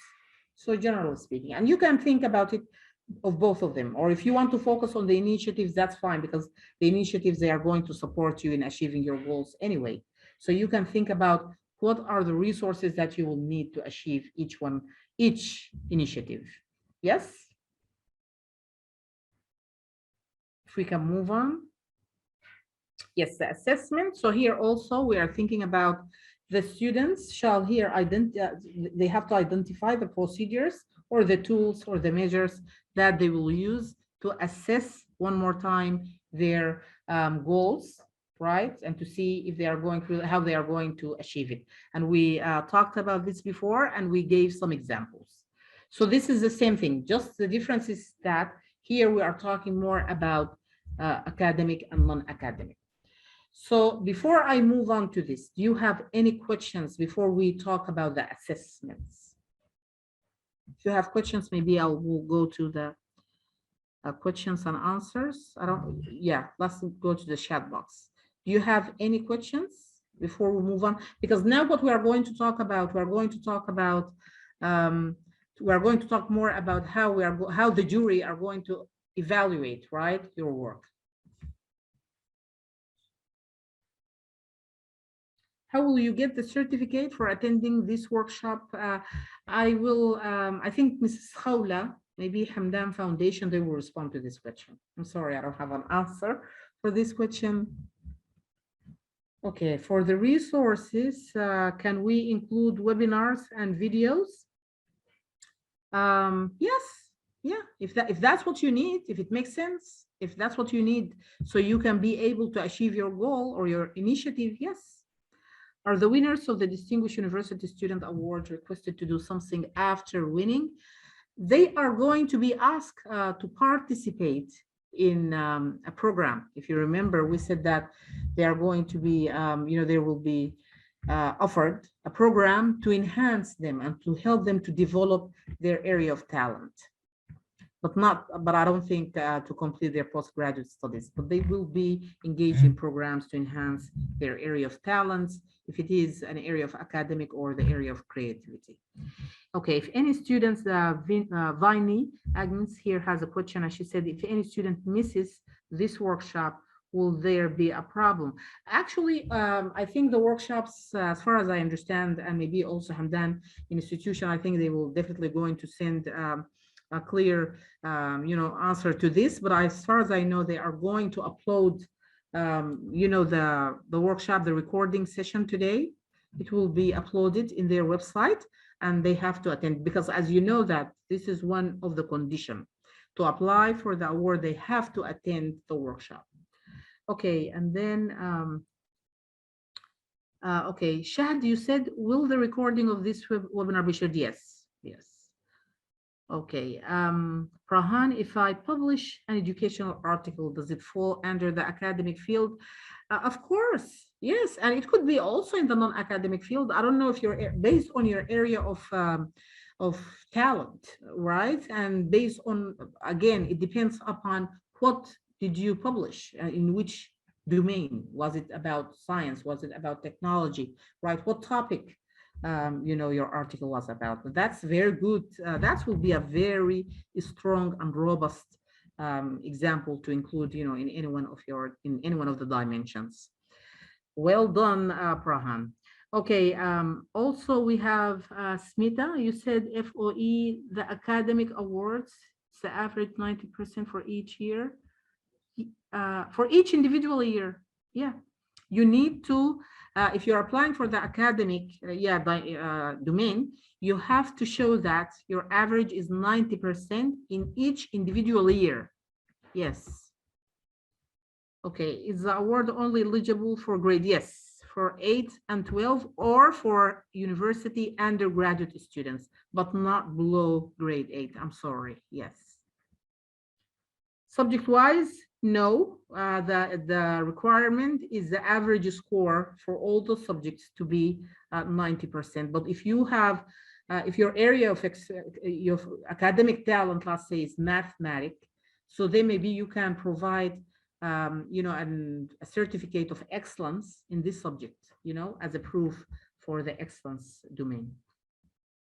Is online done international competition and its certificate is valid? Is online, you mean online international competition? Of course it is, yes. And we expect the certificate to be also stamped and to be, and there should be also a way to verify that it is accurate and it's authentic and all of that, yes. University students, they also have to submit definitely their transcript and to show that they are, excellent and they are achieving the required scores. For the academic award, the excellence certificate can be for overall performance, or do we have to pick some? No, you need, actually, you have to specify a specific subject matter, right, for the academic award. And for those who are applying for the non-academic, they also need to specifically, identify a domain.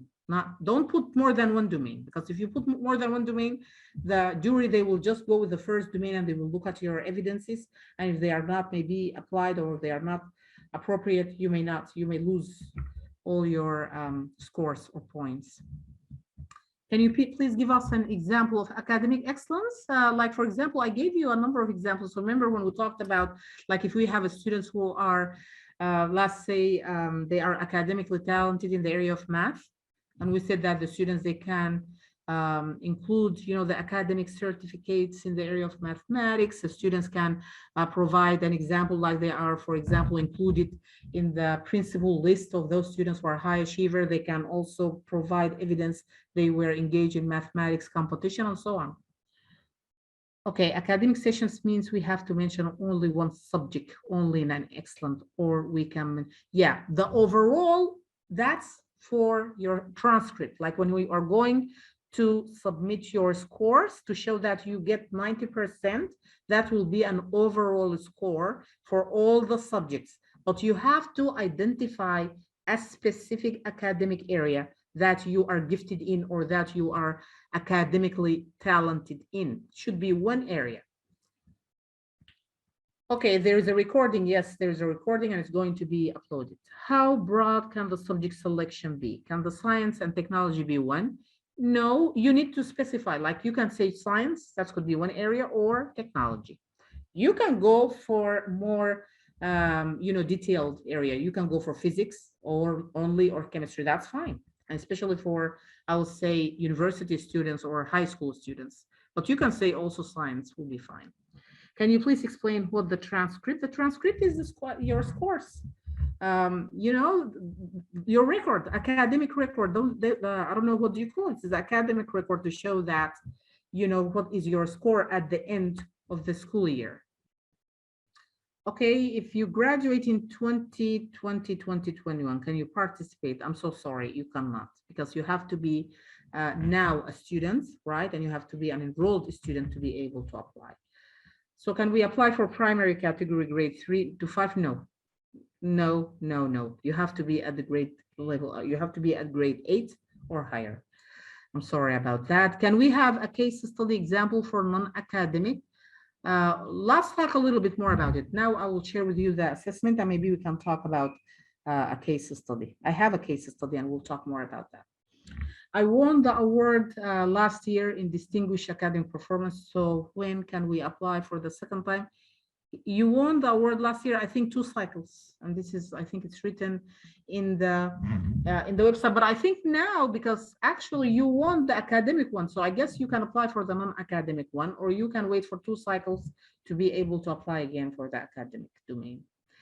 Excellence in a specific subject like math can be under academic category or non-academic. I will say a specific subject, you better go for academic, of course. Usually the non-academic, as I said, it has to do with creativity. So the areas of creativity. You get me? So not like a subject matter. Can someone apply for any other awards in the UAE along with Hamdan in the same academic year? I will leave this to Mrs. Khawla. I'm not sure about this. Ms. Khawla, could you respond? Can they also apply for another award? Okay, not only if they are applying for Hamdan Award or not. Okay, should the scripts be attested? Yes. For academic overall should be 90% or each subject. I said overall, the 90% overall. Yes. Okay, during grade 8, we have to submit for grade. Yes, absolutely. So you will go 3 years, before grade 8. So yes, grade 5, 6, and 7. And you can also include some of the information that you have for grade 8 as well during this semester, or I mean, next semester. Is there a group for grade 6 students? What do you mean a group? I don't understand your question. Is publishing children's stories is non-academic? It can be for both. Because usually the children's stories, if you are like gifted, let's say in the area of language, if you said in Arabic language or English language, right? That will be so Arabic language or language arts, that will be your area of academically talented. But only if you want to just write about children's stories, I think that definitely it's an area of creativity and it can be under the non-academic areas. Is nomination required by the school? No, it's not. When we ask the Hamdan committee for applying, the already winner can apply this year because this is totally new criteria. Oh yeah, if that's maybe, okay, Ms. Khawla, could you please help with this question? Yeah, now we have a new criteria. So can those students who won the last year, can they still apply now? Even, yes, they can. Okay, I'm so sorry. Yes, you can. So even if you're applying again for the academic domain, you can, but of course the criteria now is very different, yes. When we ask the Hamdan committee for applying, the already winner can apply. I will already answer that. How many awards are given in each category? For example, 8 to 2, I don't know about that. That will be actually, I guess, decided by Hamdan Foundation. I applied earlier. Do I need to do new registration? Ms. Khawla will answer that. if you have to register again, which I believe, yes, you are, but let's see what Ms. Khawla will say. If the certificate are issued by an embassy but does not bear a stamp, will that be a problem? Yes, they are not going to be taken, into consideration. So you better take it back to them and ask them for a stamp. All right, so now let me move on. From which month certificates are accepted?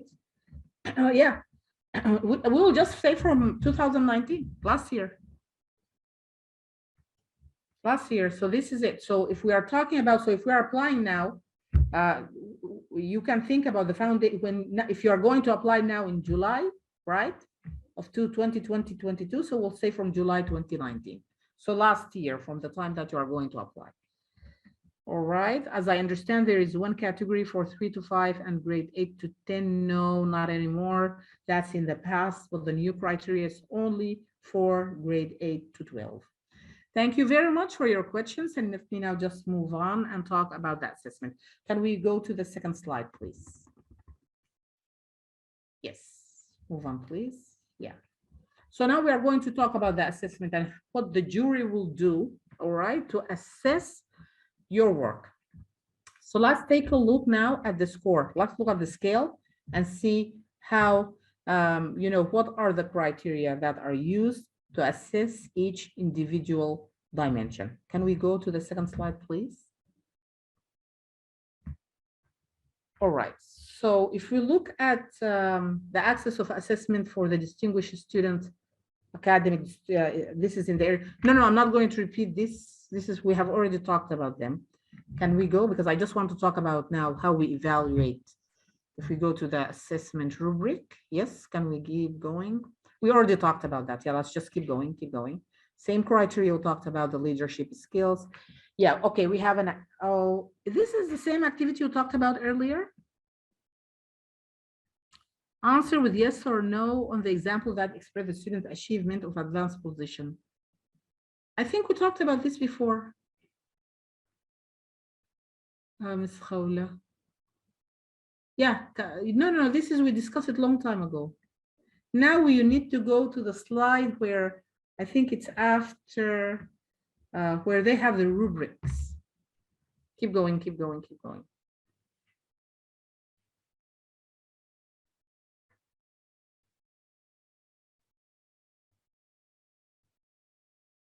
Yeah.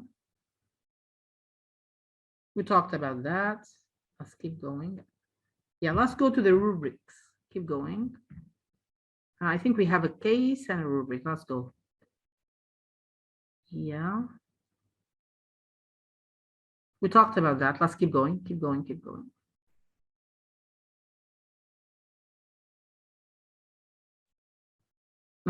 going. We discussed all of this. Yes, here we are. Yep. That's it. Yes, please. Thank you. All right. So now what we are talking about, we're going to talk now about what are, the judge, exactly what the judge will be using, right, to assess your attachments, to assess your products, to assess your work. They are going to use this rubric, all right? So it's very important for you to look at so you can see when are you going to get the full mark, right? Or when are you going to get 40 or when you'll get 30. So for each individual area, right, you will have specific points, and that's how it shows you the distribution of the points. Let's take a look at the first one.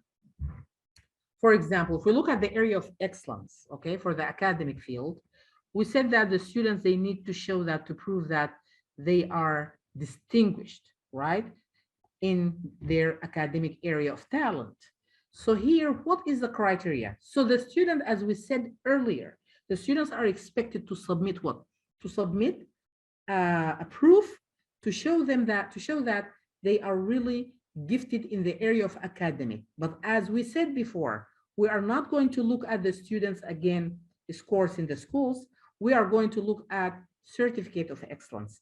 Let's take a look at here, so because this is also will show you another thing that is important, that it will be considered by the jury. If the students attaches equal number of proofs, only the superior proofs would be taken into account. Okay, let's say, for example, for this okay, for this dimension. And for this dimension, the evidences that you are going to provide, right? They are going to be used in these two axes of judging, right? So to judge and see if they are suitable and if they are appropriate, okay, that they are going to look at the same evidences. To use here, to take a look at the excellence level, they will be looking at the same evidence. So you are not allowed to repeat or to use the same evidences across the different dimensions. But for that one specific dimension, you can use the same type of evidence, and they will be okay because they are going to be used to to be assessed. It depends, of course, but again, and I will say that, and I'm going to explain it further. This is, again, it depends on what are the areas that are going to be used for the judgment. Like if you look at this, this is what is it about? Compatibility. We just want to check and see the certificate of excellence that you are going to include, right, or to attach with your application. Are they appropriate? So see, look here, to get a 50, here you need to remarkably, you have to exceed the expectations. So the students is expected to attach more than 3 excellent proofs that are in line with his academic field, okay? The excellent level. So we need to look at this. Are they at the international level? Are they at the local level? Are they at the school or at the class level or at the school or university? Okay. The criteria is not that different. It's just when we say school, for university students, we'll say university. If I say class, it's the same for university or for the school students. So what I was trying to explain here in the highlighted this, statement in yellow, what it says, like if the students submitted 2 proofs, let's say you submitted 2 certificates of excellence, all right, and both of them, and one of them at the level of a school, and the second one at the level at an international level. What should the jury do? They have to consider, they go with the higher. See, if the student attach equal number of proofs, 1-1, only the superior proofs would be taken into account. So they should get them, what? The students should get 50 if they are equal. But if the students have 3 certificates, 2 at the level of the community and 1 at the international level, the students will get what? 40, right? And the students, because he submitted 3, he may get 40 here too. Are you with me? So you need to think very carefully and see how the jury are going to assess your work or your attachments or your evidences, because they are going to be really adhere strictly to this. Okay. Let me move on to the second. Yes, Mrs. Hawla, can you take me to the second? Yes. So if we move on now, let's take a look at the second dimension that is related to, again, the first area, excellence, development methods. We talked about it earlier, and we said that the students, you need to come up with an area of how you are going to develop, yourself, let's say, in this area of academic. That's the area that in which you have, you are distinguished in the area of academics. Okay, so now the development methods to receive the 50 out of 50, and of course that's the highest score, the students is expected to attach more than 5 excellent proofs.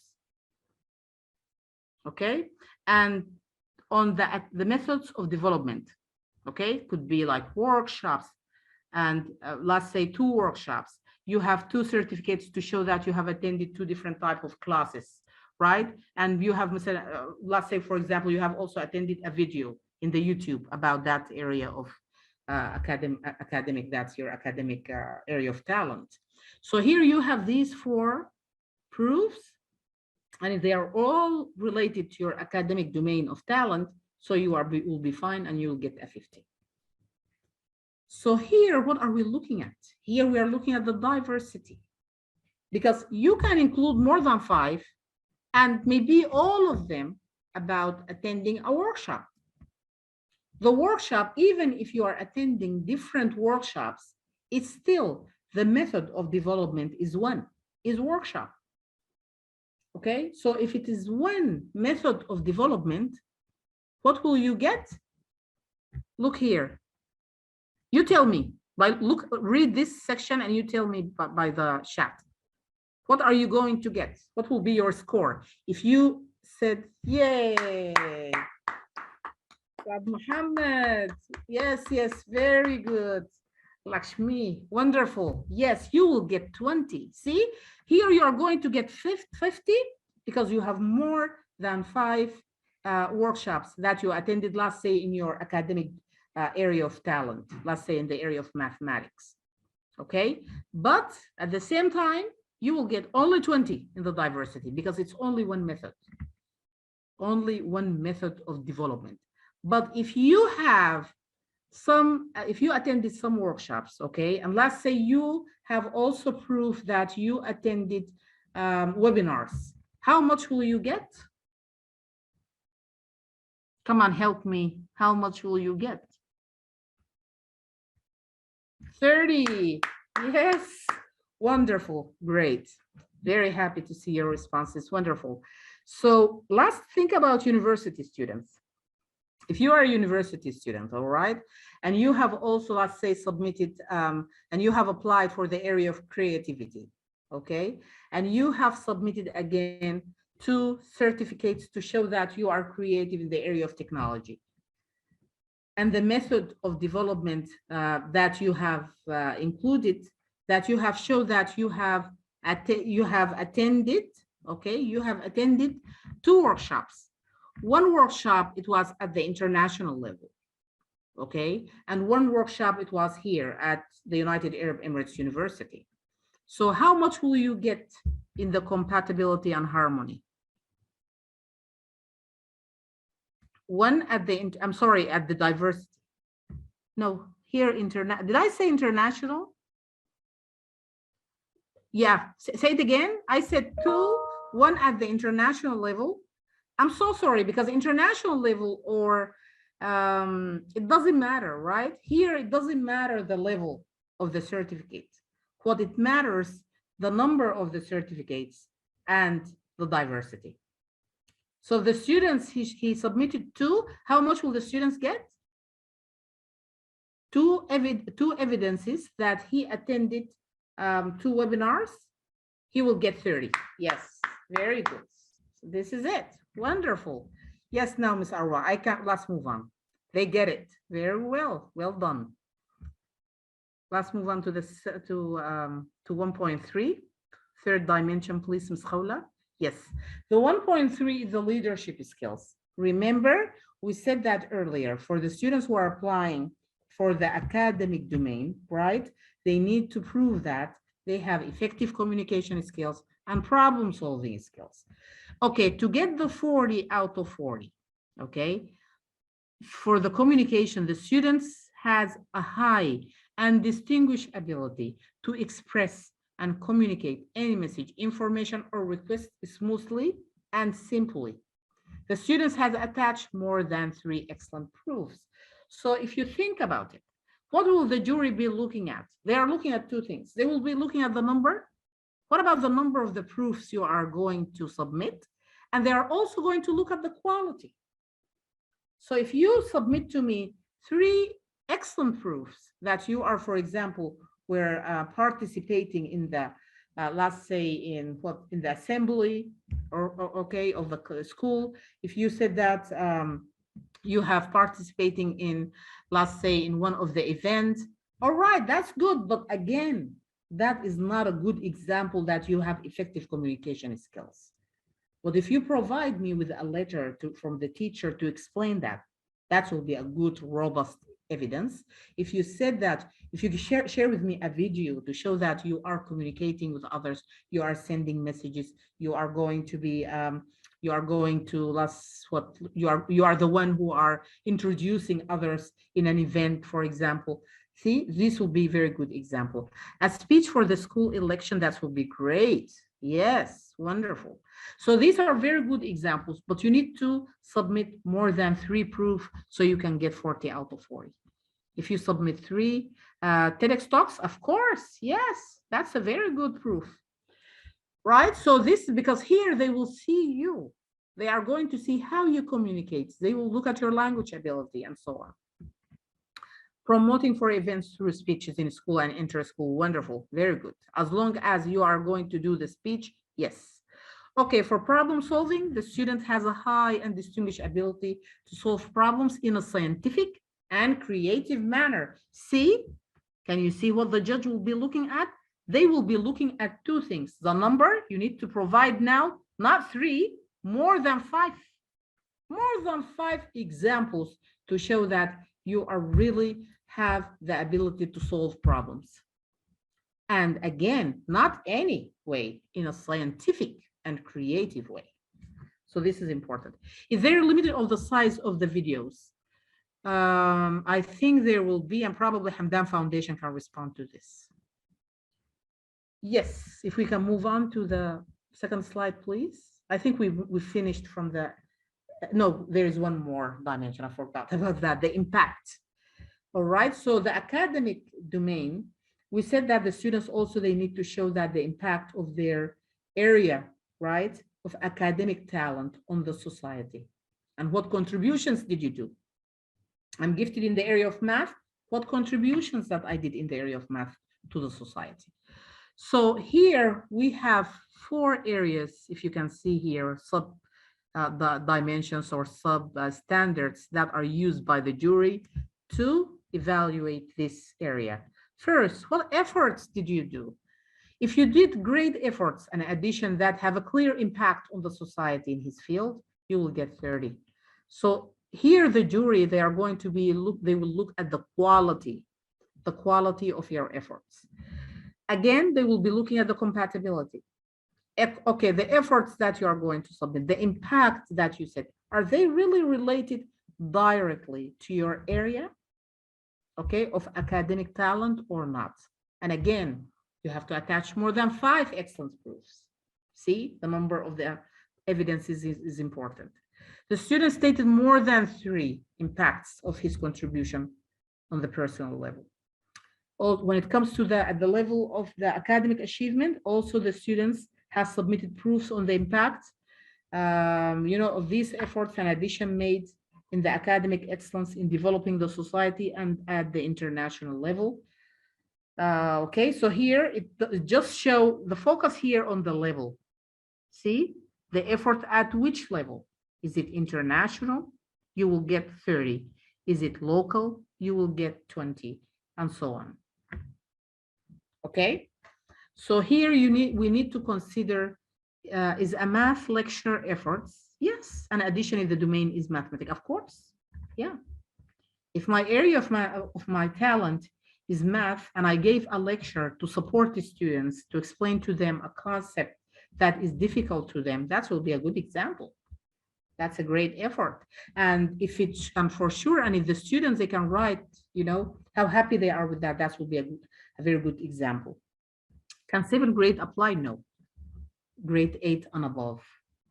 All right, so now where we can find the copy of the nomination form in English, it should be in the website. All right, so can we move on to the second slide, please? All right, so now we've finished from the first area for the academic, right? The academic domain. And as I said, the societal contributions and the continuity and future plans, they are the same. So I'm going to explain them now, and they will be the same for academic and non-academic. So I'm not going to repeat myself again later. The application is only in Arabic. Okay, I think they have it in English, so probably Ms. Khawla, maybe she can respond to this question, because I know that they have everything in English and Arabic. All right, so the societal contributions, the first dimension is the initiative. If you remember, we talked about that. So now how the jury are going to evaluate this, right? The initiative and its societal field. First one, they will be looking at the clarity, right? And is it precise? Is it clear? All right. Your initiatives. Remember, we are talking about what initiative that you have taken to volunteer or to contribute to the society. So your initiative, because you are going to write, you are going to be asked to write like 100 words to explain the initiative. So you need to be sure it's going to be clear, detailed, accurate information about your initiative, and it in a creative manner. Did you see this word, creative? So to get a 30, you have to write it in a creative manner. So you need to think about how you can make it creative, because you are just going to write something in a box. That's true, but there are different ways of how you can do it. If you want to make a small graph, if you want to think about how you can put it in a creative way for the reader, you get me, to get a full mark. However, if you just write in a sentence, you know, just like a clear and detailed explanation, I think you'll get a 20 if it's not creative.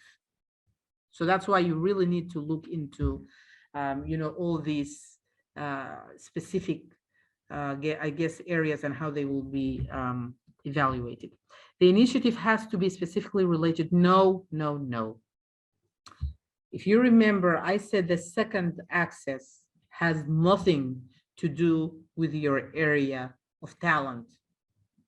No, here, this area, okay, the societal contributions, it's only about your, it shows to what extent you care about the society. All right, has nothing to do with about academic or non-academic or about your area of talent. It doesn't matter. Couldn't be any area. That will be fine. All right. So now originality. See, is your initiative original? If I remember, let me go back with my memory. In the initiative that we have mentioned before, can we select charity work as a social contributions? Oh yeah, absolutely. Yes. Charity work could be one of the initiatives that you can take.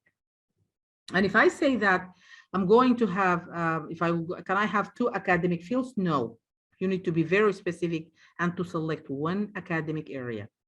Okay, if we go to the charity, if I said that that's my initiative, right? So now they are going to look at it, okay? The students submitted a new and unusual initiative. If we think about charity, it's not, this is initiative, it's, you know, it's done, right, by everybody. There is nothing new, but you can make it innovative. Maybe yours, you did it in a creative way, right? So you may need to highlight how is it different, how is it unique, how is it original, and so on. All right, so now if you look at the society acceptance of the initiative, this is a very important dimension here. You come up with an initiative, all right, and you explained it to us in a clear way, and it has, let's say that it's original. But if it's not, of course, if it's not very original, it's just, if it's just an improvement of an idea, how much will you get? If your initiative, okay, it has nothing to do with, you will get a 10. No, if I said, if it's just you made some improvement, little improvement, it's 5. But if it's remarkable improvements, you'll get a 10. You get me? So this is it. So that's how the points will be distributed. Okay, for the society acceptance of the initiative, that's again important. So you come up with an initiative. Okay, we need to know in the society, is it accepted by one body? Is it only accepted by the school, for example, your school? Or is it accepted by 2 different, let's say, schools, by a school and the Ministry of Education? Is it accepted by the school and the Ministry of Education and by different educational institutes or center, let's say, Emirate establishment schools also, they like the idea and they have also sent a letter about that, right? Is it also by more than 3 bodies? Like, do we have people in the community, for example, students in the schools, they like it. Teachers in the schools, they like it. Because the teachers, they can be a body, they can be group, right? Students, they can be the second group. Your principals can be a group, right? Ministry of Education representative could be another group. And people in the community could be another group, and so on. So here, what you need to do, you need to think about all these letters that you can get from different groups so you can get a higher scores. Oh, no problem. Thank you. Certificate on May 2019. It's really, as we said, it's 3 years since you apply. But I think for this question, because I did have seen that the month, you have asked me about the month and when exactly in 2019. I think I need to check about this question and we will send you an answer about that. All right? Because 2019 in May, I need to check about that to be able to give you the accurate response. All right, so now if we look at, okay, if we look at this, again, the initiative and its societal field, also the last one, the last dimension is the level or sub-dimension is the level of initiative. Is it at the international? You will get, of course, 30. If the proof and the initiative, it was at the local level, you'll get 20 and so on. So this is it. Yeah, can we move on to the third one, please? Yeah, the dimension number, yeah. What is that one? That's the second axis. So okay, so this is the second one. So here we are looking now at the efforts that made to activate the initiative.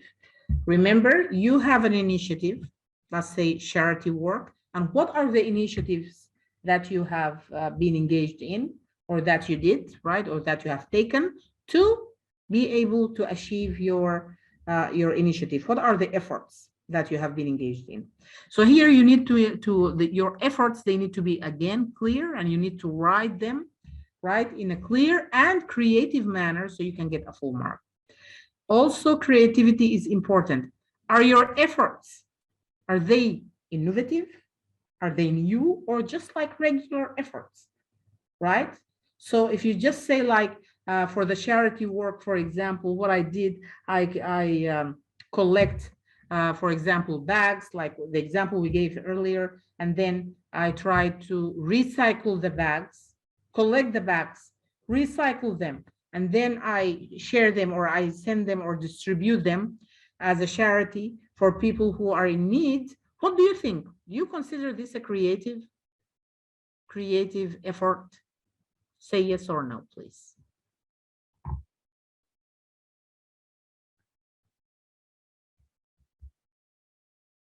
Scholarships counted? Are school scholarships counted? What do you mean school scholarship? For it's counted as for distinction? Yes. Yeah, that can prove you are distinctive in this area. So what do you think? Just answer by yes or no. If the student said that she collected the bags, recycled them, right, and then she distributed them among the poor. Yeah, definitely that's a creative idea, and especially if it comes from children at younger age, school age, right? So the idea, and especially, you know, because when it comes to creativity, the jury are also going to look at the age of the students, right, and so on. But again, so to be the idea to be creative always, it means the idea is new, right? It's innovative. There is no one else did this idea before. So that's what it means when we say it's creative. And finally, the efforts implemented under the initiative. So here we are going to look at the students has submitted more than 5 proof. I remember one of you asked me before about the number of initiatives. So this is here, this is the number of initiatives. If you are going to submit more than 5 proof, so more than 5 efforts, right, for your initiatives, that will put you in the 30. So you'll get a full mark here. So the number of the efforts also, it counts. Okay, yes, if we can move on to the third dimension, please. Okay, the third dimension here is about the impact of the initiative on the student and the society. Okay, Example of the efforts, sure. Like if I say that, if we say that the students say, for example, the charity, let's say my initiative was charity, right? Or let's say to save, let's say, okay, save the environment. This is the initiative. What are the efforts that I can do, I'm sorry, to save the environment? I can talk about that, how I was a member, for example, in the EEG group, for example, right? And for example, you can also explain how many cans that you were able to collect. You can show that how many trees that you planted and so on. So these are all examples of efforts that you were engaged in to save the environment.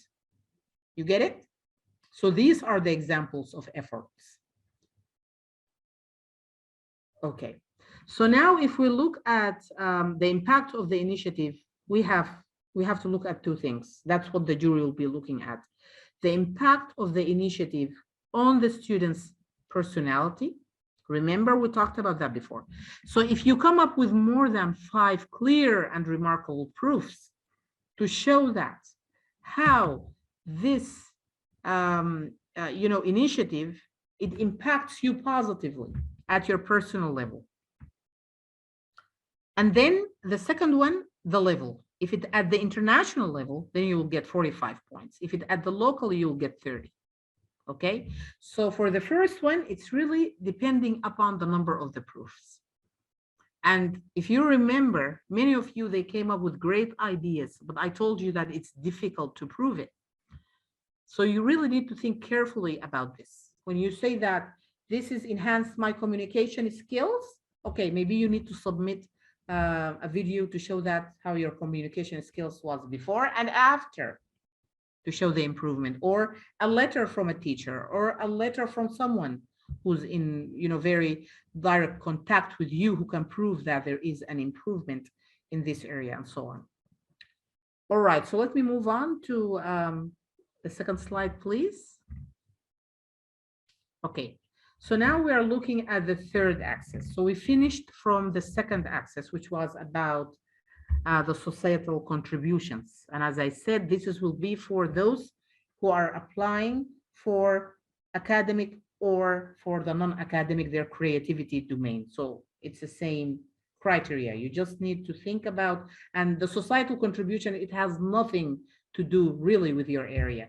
It's just, what did you do for the society? Okay, any initiative that you did to show that you really care about the society. All right, so the last one, the continuity and future plans. And again, this is the same for those who are going to apply for academic or non-academic university students, or grade 8 to grade 12 students. So the only thing you think about, and I said that many times, and I think we did have good examples before about the goals. I said the goals, they need to be directly related to your area of excellence or your area of creativity. So if you're applying for the academic, it has to be related to your academic area of talent. If you're applying for the non-academic, it has to be related to your area of creativity. So let's take a look here and see the goals, how they are going to be judged, right, by the jury committee. They are going to look at the clarity. Are your goals clear? Okay, all future goals submitted by the students are clear, specific, and precise in his field of creativity. And of course, if you are not applying for the non-academic domain, it will be in your field of academic distinction, right? And are characterized by, see, creativity and continuity. So here that's mean your goal is going to show that you are not just going to do one thing and that's it. You are going to think about goals that they will include that feature or that characteristics of continuation. Like if you remember before, we said that what if the students has a goal, and I remember you said all that will be correct for students in the academic domain. If she is talented in the area of math, we said that what if her goal is to open a YouTube channel? Remember that? So if you think about having or opening a YouTube channel in the area of mathematics, to support others, to explain to them, let's say, the difficult concepts in math, in geometry, and so on. That has a continuity characteristic for sure, because could be forever, right? Including that channel. If I said also, if you show that, for example, if I am a university student and I said that my goal is to have a PhD, right? That's again continuation, because having a PhD, that's mean you're going to continue, right? You're going to produce research, you are going to be working in the academia field. That's mean you're going to continue to do something in this field, and so on. So these are examples to show you. And again, the creativity, can you see? Now creativity is very important in many, many elements, really, to be able to get full mark in a number of dimensions or sub-dimensions. Okay, if we look at the compatibility, again, the students submitted more than 5 future goals. See, so the more goals you are going to submit, the higher scores you will get. But again, they need to be appropriate to your area of academic talent or to your area of creativity. Diversity, also your future goals, they need to be different. They cannot all be related to one thing, right? Helping students with special needs, for example. Number one is about helping students with special needs by developing for them a YouTube. The second one, helping students with special needs by teaching them one-to-one and provide them with one-to-one support. The third one is about developing a booklet for students with special needs. That's, again, there is no diversity here. So you need to include, to think about the diversity of your goals, of your future goals. What are your future goals, right? That's what you are, and that's, again, that has to be related to your area of talent. And the last one, practicality and measurement. Are your future goals practical? Can they be implemented? All right, are they really creative or not? So again, we are looking also at, and their ability also of measurement. Can they be assessed or no? Because if they cannot be assessed, again, you are going to lose points in this area. Yes? Can we move on, please? I guess to the second, yes. The second dimension will be the initiatives, and the initiatives that are related to your goals. So the students have submitted initiatives that are fully aligned and compatible with his field of creativity, right? So here you have a goal for your future. You want to open that YouTube channel. Remember, we said the initiative could be that you are going to take, like you can start to enhance your skills, for example, in the technological skills, so you can be able to do that, and so on. So that could be an example. So you need to come up with more than 5. And definitely they have to be all related to your future goals. They have to be clear. And finally, they have to be original. Originality, creativity, always put that in your mind. And that's what you want now to highlight in everything you do.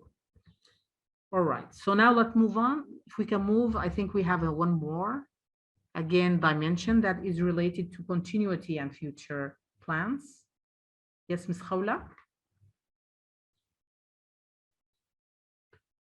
So now if we look at the resources, here, the identification of the resources, that's one of the substandard that they are going to be looking at, the jury. The student comprehensively and fully identified the resources for initiatives and attached more than 5 proofs in his field of creativity or academically talented, because it's actually the same criteria. So here we're talking about, okay, you have explained that you need resources. Okay, what are the resources that you need? So here you need to identify the resources, and the more that you are going to identify, the better. And actually, if you think about it, if you remember earlier, we said that the initiatives, you also need to consider many initiatives, yeah? Come up with a number of them. So if you think about each initiative, you can start to think about what are the resources that you need. Could be money, It can be human. You need more people, for example. You need more volunteers to be with you. You need people to be to attend your YouTube channel, right? And so on. What are the resources that you need? It could be technology also. You need also, the internet access. You need the equipment itself, laptop or computer, to be able to open that. A resource could be also you, like, do you have the skills? You get me? And so on. So many ideas, many resources that you can think about for each individual initiative. Again, also a compatibility, of course, is very important. So you don't want to come up with resources, right, that they are not going to do anything with your initiative. So they have to be to match your initiatives, have to be suitable. Ways to provide resources. So the students very clearly identified several ways to provide resources for the initiative. Okay, I identified my resources and I said that I may need more money, I will need more, I will need equipment, I will need internet access. Okay, that's great. But you also need to explain how are you going to be able to allocate these resources. So you need to think about how will you do that. That's all idea. You need to think really about it, right? And here, the last one, the challenges. So the students here, you need to explain, okay, because we know that for each resource, definitely you need to think about how you can get or provide these resources, okay? But at the same time, there is always a challenge to get the resource. How can you get it? And we know that there are always challenges. So you need to identify these challenges. And if you are able also to show how you are going to overcome them, you will get a higher scores. Could be from 10 to 15. But if you only explain the challenges and you said it will be difficult to secure this number of people, for example, to attend my YouTube channel, it will be difficult for me to get an access, to the internet, blah, blah, blah, because I live in the rural area and so on. All right. But without really explaining how you are going to overcome this, what you will get, you will get 6 points, right? Because you did not explain how you are going to overcome them. So let me ask you a question. So if I came up with 3 challenges, but I did not explain how I'm going to overcome them, how much will I get? What do you think? You will still get a 6. Very good, Prahan. Yay. Actually, you will get a 6 because you came up with more than, it's 2 or more, right? You came up with more than 2. But the problem is you are not able to come up with how to overcome them. So that's why we said you need to review this before you complete your application. Okay? Because this is just, you need to think about it. You need to think about what could be the challenge and how can you overcome that? And you just write it down. So you just need to consider it while you are preparing your application. So this is it. Yes, can we move on to the second slide, please, Ms. Arwa? Ms. Khawla? All right, so this is the last dimension for the continuity and the future plan. Remember, I said that you need to think about how you are going to assess your future goals and your future plans. So if the students here included a procedures, the student has identified comprehensive and effective procedures to assess their initiative in his field of creativity or in his field of academic excellence, you will get a 15. So here, what we expect, like the students will explain what are the procedures, like how are you going to assess your initiatives, right? You said that my initiative is going to be, for example, you said the initiative is going to be like, for example, I'm going to take a course, right? So you can be able to know how you can open, let's say, a YouTube channel. Okay. So if this is one of my initiatives, how am I going to assess that? The assessment will be either I will do it or I will not do it, right? I will complete the course or not. Do I have, I completed. So this will be one way to assess, for example. That's one way to assess one of my initiatives, right? Second way is to be able to, for example, to, let's say, to open the YouTube channel itself.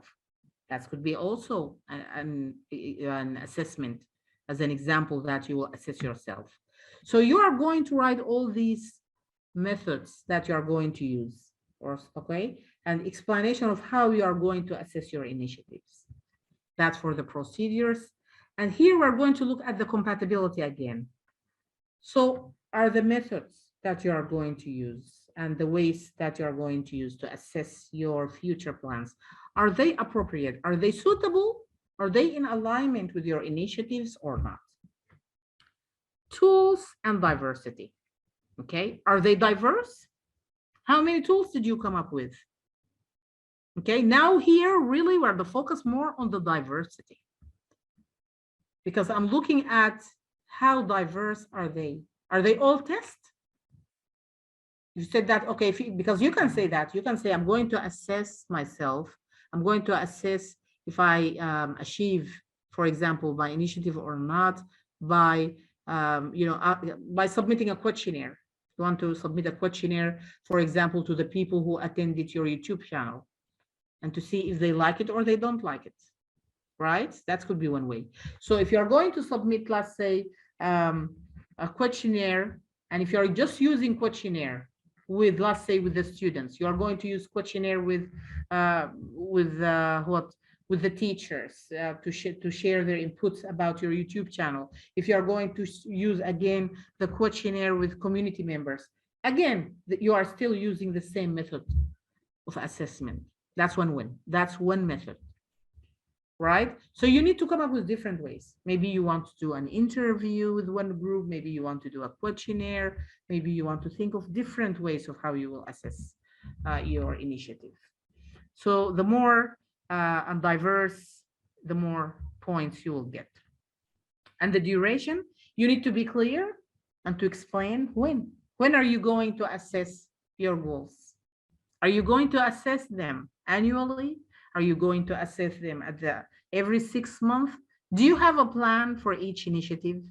Because remember, here you have explained the procedures, how you are going to assess them, what methods you will be using, and all right, how many times, how long, what about the duration? What about your timeline? So if you have like a plan, a future plan, that will show the initiative, how many times you are going to assess it, what tools will you be using. That's it. I think that will be a great.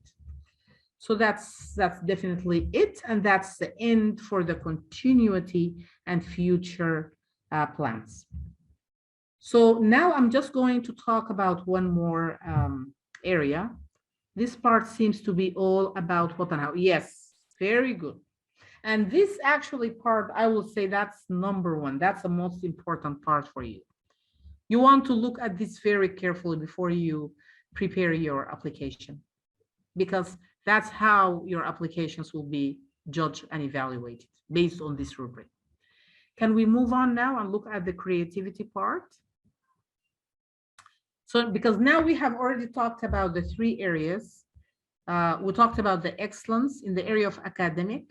All right, and we talked about the excellence, we talked about the social impact, right? The social contribution, I'm sorry. And we talked also about the continuity and the future plans. The only now field in the area of non-academic field that is different and that I'm going to talk about is the creativity, the first area. But I'm not going to talk again about the continuity. I'm not going to repeat myself again because it's almost the same, just the only differences for the continuity and the future plans, it has to be related to the area of creativity and not, of course, the academic.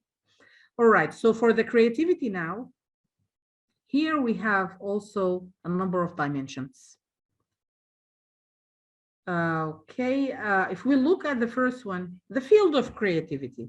So here what the student is expected to do is to write down a brief summary about your area of creativity. All right, but again, if you write it just normally in an organized manner or a clear manner, you will get meet expectations, 10 points. But if you write it in a more creative, in a more organized and interesting way, you can get 15. But if you explain it in a very creative way, maybe in art format, in a graphic format, I don't know, but I think you are all creative and you can come up with great ideas of how you can explain your area of creativity. You are creative, so definitely you can come up with great ideas. So that will help you to get a 20.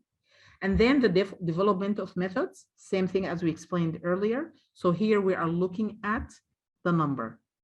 How many methods? More than 5 different various methods. So here we are looking at the quantity and the diversity, and that's how you can get a higher scores. Can we move on to the second one, please? Yes, Ms. Khawla? So that the second one is the creativity products. See, look at the products. It's 180 points. If you remember earlier, when we said that if the students are creative in the area, for example, in programming, we will expect the students, they can provide us, let's say, with a new platform, right? They can provide us with a new application, for example. So that's a product, definitely, for somebody whose area, let's say, of talent is, or area of creativity is technology. So here the students need to explain about the product. What is the goal of this product? Okay, I developed an application. What is the goal of the application? Just explain it, just write it down and make it clear. Okay, the students has clearly identified, see, many goals. So not only one goal. Many means more than 3, more than 4. So the more goals you will have and the more creative, okay, and how to creatively employ his products, that will give the students high scores. So the students has clearly identified many goals of the product, of his creativity, and how to creatively employ his products, how he's going to use it in a creative way. Yes, sports, definitely it can be an area of non-academic, yeah. All right, for also if we look now, for example, at the originality. The originality, as you all know, it means innovative, it means different, it means something new, it has never been done before, right? So here, what we are talking about, your product is brand new. So if that's something that what you have submitted is new and dealt with a certain product through completely new and familiar, unique methods or idea or technique, you'll get a 30. If whatever you have come up with is new or dealt with a certain product through new methods, idea or technique, you will get a 20. So what is the difference between this one and this one? Can you see?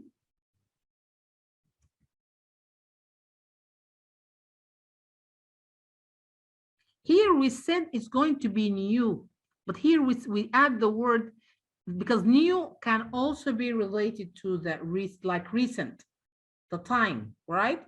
But here we said unfamiliar, unique, so that's originality. But here it can be familiar, but it's new. You get me? So that's a difference. Something new, new idea, very recent idea. So if whatever you come up with, it's an improvement of something that's already available, but you improve it, you can get a 10. If the students introduce some development elements, such as method, ideas, or technique to a certain product, they will get a 5, okay? Because it doesn't show anything that has to do with originality. Okay, what about the creative product? Is it individual work or is it a collective work? Did you do it with other students or alone? Of course, if you do it alone, right? The students, if that's unique, and if you do it by yourself, you will get a higher score. So if the students has submitted proof on the partnership in the product in his field, okay, with other students, group, individual, reflecting his significance role, he will get a 20. But if it is entirely his work, he will get 30. Okay. If he reflects his achievement, but he did not really did remarkable contributions, he will get a 10. So that's why it's really important for you to explain, right? In that section where they will give you like a small box to write a description, you need to write more explanation to make it clear to the jury your contributions. Compatibility, again, it has to be related to the culture of the society. And I talked to you earlier and I said they need to submit maybe a letter. And we talked about who are you going to submit. If you are going only to consider one society segment, like only your school, that will be one society segment. If you are looking at different schools, maybe it could be, we consider it more. Maybe if you ask students and if you ask teachers and if you ask principals, community members, that will be definitely more more group of people that in the society that they have, you know, considered your work is considered as acceptable to the culture. And the product assessment plan. Do you have a plan to assess your product? Okay, you are creative in technology, you have developed an application, and what is your plan to evaluate it? So you need to have a clear plan. Like you will say, I'm going to evaluate it by using a questionnaire. I will submit it every 6 months, blah, blah, blah, and so on. So that has to be clear. All right, can we move on to the second slide, please? Ms. Hawla. So that's the last one, that's the social value. And this is again related to the creativity, right, area. So here for the social value, we have four sub-dimensions or sub-standards that are going to be reviewed by the jury committee. What about the value? What did you add, right? You know, what additions and efforts that you have added to the society? Are they big, significant, had a clear impact on the local and international community? If yes, you'll get a 30. If it has a clear impact, and of course you have to show that, you have to prove it by letters from people from the community, by letters from the international community, and they have to say that it is really had a significant impact. And we need to know maybe what is this significant impact is, right? So that could be an example of a proof that you can provide. It's a letter. Beneficiary satisfaction. Are the people satisfied with what you have developed? Okay, that application. So just give us a proof. If you have more than 5 proofs to show that, and it could be from 5 people, right, who have used your application, they are very happy and they benefited from that, and they can write a letter and to explain that, that's great. From inside and outside the country, again, they are satisfied with your work, you will get 30. If you have providing 3 proof, you will get 20. Again, from inside and outside. Okay, so if the resulting impact, again, at the personal level, so here you need to explain what is the social value of your product. You are creative in area, you have produced something, you want to show us what efforts that you added to the society, you know, in your area of creativity. So this actually here, like the social value can be directly related to the product that you have developed, or it can be related to your area of creativity. So you can just explain like, what are the impacts? Okay, what have you done? What did you add to the society? And here, if we have to explain also at the personal level, the students have submitted clear, expressive, numerous, and diverse proofs on the resulting impacts at the personal level. Efforts at which level? International, of course, you'll get 30, local, you'll get 20, at the level of the school or university, you'll get 10, at the level of a class, you'll get 5. It's not clear which level you'll get a 0. Okay, so that's it. And actually, this is the last area that I want to talk about. So can we move on to the, I think we have a case. Yeah, I'm not going to talk about this because I don't want to repeat myself. We have already discussed this earlier. So if we can move on, Mrs. Khawla, to the case. I have a case and let's talk about it. And then maybe if they have questions, we can look into their questions. Yes. Yeah. Can you please go to the second slide? Yes. Can we make it bigger? Can you read it? Please answer the chat by yes or no. I don't know if you can make it bigger. Can you read the case? Okay. Thank you, Viney. Thank you. Thank you very much for your responses. Yes, okay. So please read it. I will give you 10 minutes. Read the case and answer the table, and then please send to me a table if you can in the chat box. So I'll give you 10 minutes to do that. Or maybe because it's 6:37, I think you can do it in less than that. Let's say 5 to 7 minutes. Go. All right, well done. Yay. I can see many of your responses, and of course almost all of you actually, you get it right. Well done. Yes, the field of creativity is art. The method of development is the workshop, right? That's one method.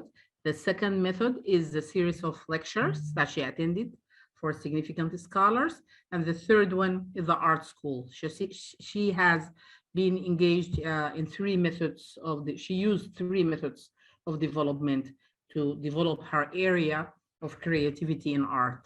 The product is these pieces, or as art pieces, or the artwork. That's what she has used, and she has displayed in the Abu Dhabi Art Fair. So that's an example. So that's a product. Okay, if we look at the social value, I really appreciate one of you said that it's spreading awareness about bullying. And that's exactly it. That's a social value, because if you look at it, it says that her participation in the art fair theme was prevent bullying. So that's an indication her artwork is related to preventing bullying. So definitely it's about awareness about bullying, and also about how to prevent bullying. So that's really great. So if we look at the evidences, if we go back to the dimension, first one, the field of creativity. Okay, the students, the summary here, the students, she needs to write. Remember, we said that there is a way for you to describe and to talk. So she needs to describe it. And if you remember, to get a high score, she needs to describe it in a very creative manner. She needs to explain that how art is her area of creativity, and maybe she can talk about the history when she started, to draw. She can give some description, and not more than 100 words. So she can explain, in a very good manner, and then in a creative way. Maybe she can put it in an art format. She can draw, a heart or something, to write or to show her passion about writing. So that could be a creative way. And again, the evidence will be, what will be the evidence that the students is really creative in the area of arts? That she has been selected by her teacher, right, to participate in the Abu Dhabi Art Fair. So that's, and the principal. So, and look at it, school teachers. So she has been selected by a number of teachers and by the school principal, and that's a great evidence. That could be more like, this could be three evidences, because the school teachers may be two teachers, three teachers, right? So these are all going to be different evidences, and then the school principal. Another evidence could be also her participation in the fair. So she can maybe have a certificate about, like a thank you, or maybe a certificate of participation, or a thank you letter, or maybe she can also provide a video to show that she was, standing in the pavilion, her pavilion, to show that her work, or maybe she can also provide pictures, clear pictures, about her participation. But of course, the name of the fair, the title of the fair should be clearly stated and clearly displayed in her picture, and so on. So that would be the great example and evidences that she can provide. And if you can see that now, I came up maybe with 6 or 7 evidences she can put here in the field of creativity. So that's because that will help her to get the full mark, right? Here. Again, for the method of development, as we said that she has how many art workshops? 2 workshops, right? And she has series of lectures. So that's maybe like she attended 6, 7, 4, 5, I don't know. So the number of lectures, that can be, again, a method of development. And the school, the attending the school. So maybe she has about 10 evidences, could be, because 2 workshops and attending the school is 3, and let's say she attended 7 lectures. So that means she's going to submit 10 examples or 10 evidences, okay, for the method of development. So that's good. The more evidences, remember, she could get high scores. But when it comes to the diversity of the method of development, she has 3 methods of development: workshops, lectures, and school. Okay, creativity product. Yes, as you said, the product is what? Is these pieces. And she can also provide the evidence, but of course, she cannot repeat. She doesn't want to use the same evidence. So if she use here a picture, maybe she needs to use here a video. How do I prove that I attended this workshop? This workshop, I think, Mrs. Khawla, could you please respond to this question, because they asked many times about that. Like they want to know whether they will be provided with, a proof for that. All right, so now your questions. Do you have any questions, inquiry? Let me open the chat box and see if you have any questions. Can we have a case study for academic as well? We did, remember when we were talking about it at the beginning, when we had that table, when we showed the example of the student who's highly, I guess, high achiever in the area of mathematics. I think we have a table and we also write that, but no problem. I can write for you one and I can send it to you. That will be okay. Or do you want to do it now? Is your question to do now a case study for academic, or you just want to see an example? Okay, to do it now. Academic certificates should be attested by KHDA. It could be, yeah. Or it could be also by your school. By your school, by your Ministry of Education, because they will be attested. That's mean, yeah, as long as they have the stamp, right, and they have the signature, that's when they are attested. Okay. If a student will be in grade 8 in September, can he apply? He will apply when, yeah, because they still, yeah, he can apply in September, but he cannot apply in July, right?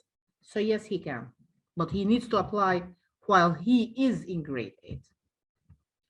Okay, to show development in the field, can I attach a graduation degree in that field, which I graduated? In the field I graduated, yeah, yes, you can. We want a case study for the future plans, please. I think we came up with, we talked about future plans. What do you mean by case study? Like now, look, I will take you back to this case study and we can talk about the future plan. Because we talked about, we have a good example of the future plan. We came up with future goals. We came up with the future, because you have to come up with goals, you have to come up with initiatives. And I remember that we discussed goals, we discussed the initiatives, we discussed how we can assess them, but definitely we can do it now. Is there a link that we should fill by the end of this workshop? A link that we should fill? What do you mean? You mean for the evaluation for the workshop? Yes, there is. Okay, for my daughter, future plan wants to become, wait. I lost that one. For my daughter, future plan wants to become a doctor. So she's excellent in science, but she's equally excellent in math as well. I will say that she may need to, she needs to choose one subject, but maybe she needs to find out the evidences that she has, because that's really going to be the critical thing. If she has enough evidences, for all these criteria and dimensions, in the area of science, maybe she better go for that. Otherwise, she go for the math. When is the deadline for the submission, please? I think Mrs. Khawla, please respond to that. When will be the last day for them to submit their application? You are now in grade 8 and it has been 2.5 months since grade 8 started for you. Of course you can apply now. Of course, yes, you can. Can we get the explanatory guide and application? I believe so. I believe the Hamdan Foundation, they will share them with you. I think they will have them also on the website, right, Mrs. Khawla? What about the guide and the application for academic and non-academic student category? The explanatory guide. I think they will have it for you. What does it mean that 1 year, if you have one for academic field, next year you can apply? Like, let's say in 20, now this is the first time we are offering this award with the new standards, correct? So let's say like now 2022, okay? You are going to apply. And if you are awarded in 2023, right? But you applied for 2022 cycle and you won the academic field. So you can apply the next cycle, that will be cycle 2023, but not for the academic cycle, for the non-academic cycle. I hope this is clear to you. Okay, what does it mean that 1 year? Yeah, I think I respond to that. So let me just, I think we answered all your questions now. The date of submission, yeah, she said is September 18th. So that will be the last, the date of submission. That's the last date, you mean? Ms. Khawla will respond to that. Yeah, she said 18th September. That will be the last day for you to submit. How many will get the award? Lalita, I'm sorry, I don't know. And I think will be decided later by Hamdan Foundation. Okay, how many students will get? When is the last day for the submission? We answered that. Photo and videos give more point. Photos and videos, they need to be clear. The sound needs to be clear. If you are using photo, they have to be clear. They need to be self-evident. They have to be well expressing, whatever you want to prove. So if the photo is not clear, if it doesn't show, for example, like that you have participated, for example, in the art fair, it doesn't have the title of the art fair, it doesn't show your picture clearly, so it's not going to be counted. So you have to be really clear. Can someone apply for any other award along with Hamdan Award? I think I'd asked Ms. Khawla to respond to this question before. Okay, can I apply if my graduation is before September? You can apply now. I will say yes, and you need to apply right now before you graduate. Should it be 90% average or 90%? I answered that question and I said 90% average.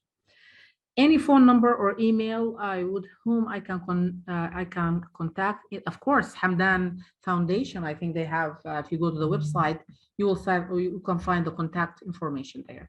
And now, Mrs. Khawla, thank you very much. Ask me at ha.ae.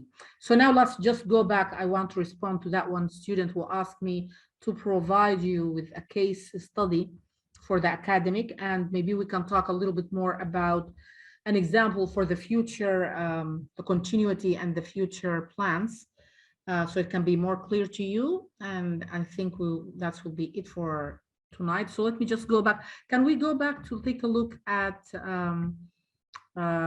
at the case, please? Yes. Yes.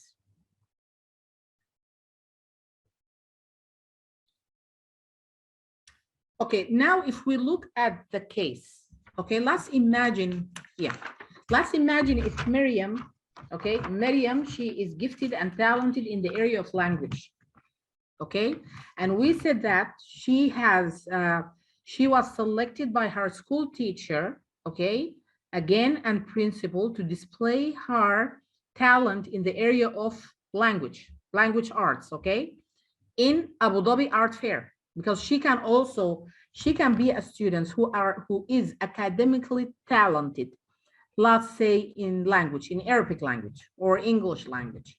She could also be asked, or she can also be nominated to participate with her poem, okay, poem in the Abu Dhabi Art Fair, okay? And if we say that the theme, let's say that's the same theme, and she also was able to win a national award in the area of poetry, for example.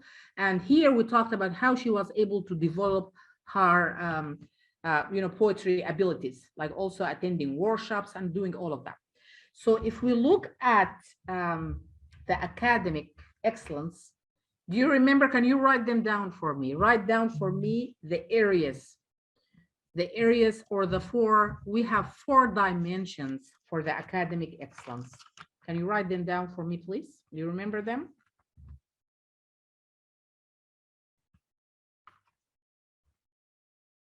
Let me look at them here. No. If you remember. Because the first one is about the excellence. So the students, they need to prove that they are excellence in the area, okay, in the area of academically talented. So that's the first one. No, I don't think they have developed. Yeah, they have development methods, and they have the leadership abilities. Remember? Thank you very much. So they have the method of development, and they have the excellence, the distinguished excellence, and they have the method of development. They have leadership skills and future goals and continuity. No, the impact. And we have the societal impact. All right, so these are the 4 areas. So let's think about it. The student is gifted in the area of language arts. She has been selected by the school to share her poem in the art, let's say in the art, what did I say now? Exhibition or fair in Abu Dhabi, okay? So the distinguished excellence area will be what for the students? Just write it down, please. Now we are talking, now this is the example of the students in the area of academic. What will be her distinguished excellence? Language skills, okay? So that's what she is going to be, she's academically talented in the area of language. Okay, what about the method of development? It's the same, right? She attended workshops about language, about poetry. She attended, let's say, videos. She attended a series of lectures for people who are, poets, right? And so on. So the same methods of development. What about the leadership skills? So the students, what she needs to do here, and we talked about that and we gave examples. She needs to provide examples that she has a good communication skills. She can submit, for example, a video to show that she is reciting her poems. Okay, so that's, again, will show us her communication skills. Maybe also her poem, she's trying to prevent the problem that is related to bullying. So that's how it's related to the problem solving. All right, so that's another proof that she can provide. She can also provide that if she's also, if the students also have a good, let's say, if she's good in Arabic, as we said, or in a language, maybe she also write a story about bullying. That's, again, another example of problem solving. The students, maybe she also going to have a lecture to talk about how to stop bullying. That can also, the students can use 2 proofs, one for the communication skills, and she can use 1 proof also for the other one, for the, for the, what is it, the problem solving. All right, future goals and continue, no, not the future goals, the impact. It's just example like the social value. It's the same thing. What is the impact on the society of the students' work?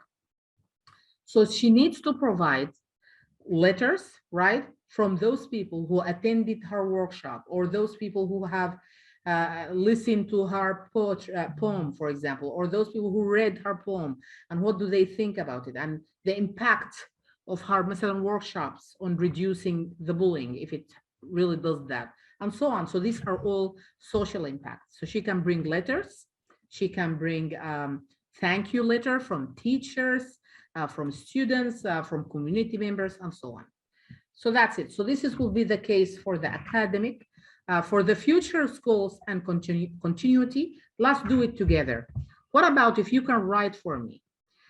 Write for me if you are a gifted, let's say, student or talented students. Let's take the case of Miriam. Okay, Miriam, for example, we said that she is creative in the area of what? Of art. So write for me one goal for future, as a future, to develop her talent in the area. Thank you. To develop her talent in the area of art. Can you write for me one example, please? One example for future to develop, creating a drawing YouTube channel. Okay, so the students to develop, that's one of her goals. So her goal, she wants to create at the end, to be able to create that, a YouTube channel, or to hold, let's say, hold an art exhibition, because before we gave an example of the YouTube channel. Let's do something a little bit different. Okay, let's go with the art exhibition. If the students, that's her aim, okay, she wants to develop an art exhibition. What will be the efforts? Give me two efforts. The first effort will be what? What can she do so she can be able to achieve this goal? What should I do to spread the message about what? Locally and internationally, about her art exhibition. So she needs to prepare maybe what? Like a brochure. She may need to have an like an advertisement, an ad, right? So she can prepare something so she can spread it around and to tell people that, hey, I'm going to have an art exhibition. That's one way. Another way, what efforts she can do? Organize an art fair to reach more audience. Yeah, but an organization of the art fair, that's something that's the aim. What are the efforts that will help her to reach that? We said that the first one could be the advertisement, right? Or the poster, or she can, she can to market for her art exhibition, promote her exhibition through the social media. See, now this, if you think newspaper, so think about it, these are 5 ways now. Now you gave me 5 efforts. She can try to market it in the newspaper. She can do it through the social media. She can prepare a poster. She can prepare an advertisement, and so on. And finally, one of you said she can attend a workshop to know how to make an art exhibition. Yay, great. So now these 5 efforts for the students that she can do to be able, or 5 initiatives. I think they were called initiatives in the as a dimension. Okay, so now what is the assessment? How she can assess her initiatives? She can do a partner with a company to host things. See, that's a very good point. Actually, the company could be the resources. Remember, we said that they need to identify the resources. She can say, I need a company. I will need the people, right? Those who are going to attend. And the resources could be also, she needs some technological skills. Okay, so this will be all the need. Okay, what about the assessment? How she is going to assess that she achieved that or not? First of all, she needs to assess if it's really successful, right? That art exhibition.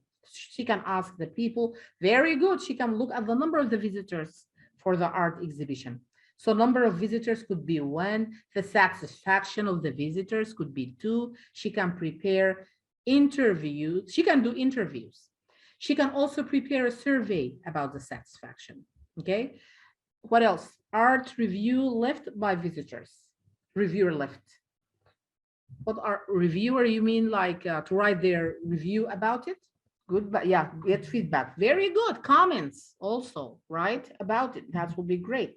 And so on. So this is it. I think that's a good example that you can take and, for the future plan, continuation of future plan, and for the assessment, for the initiative, and for everything.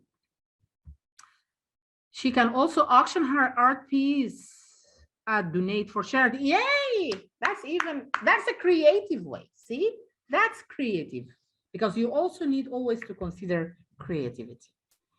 All right, I think we reached to the time to conclude this workshop. You have any other questions? Should the social contribution be related? Let me just open it one more time. Your question, I'm sorry. Should the social contribution be related to my non-academic skill? Social contribution? No, no, no, no. I said that the second, the second area, the societal contribution, has nothing to do with the area of talent. That's a voluntarily work. That's something you are just doing for the society to show your respect, your caring, and your love to your society. I hope you get it all and it's clear and you understand it all. So now there is no patriotic field separately. What do you mean?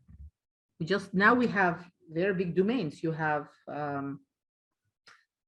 the creativity area and then you have the academic area. And I think this is actually will capture everything. All right. Thank you very much all for being here. I really appreciate your interactions. You all helped me to make it, to make the workshops, I guess, interactive. And thank you so much. And I guess now there is also an evaluation for the workshop, and probably I think Khawla will share with you the link. Thank you very much, and you all have a great evening. And I hope that all of you are going to be a winner for Hamdan bin Rashid Al Maktoum Distinguished Award for students. Thank you very much. You all have a good evening.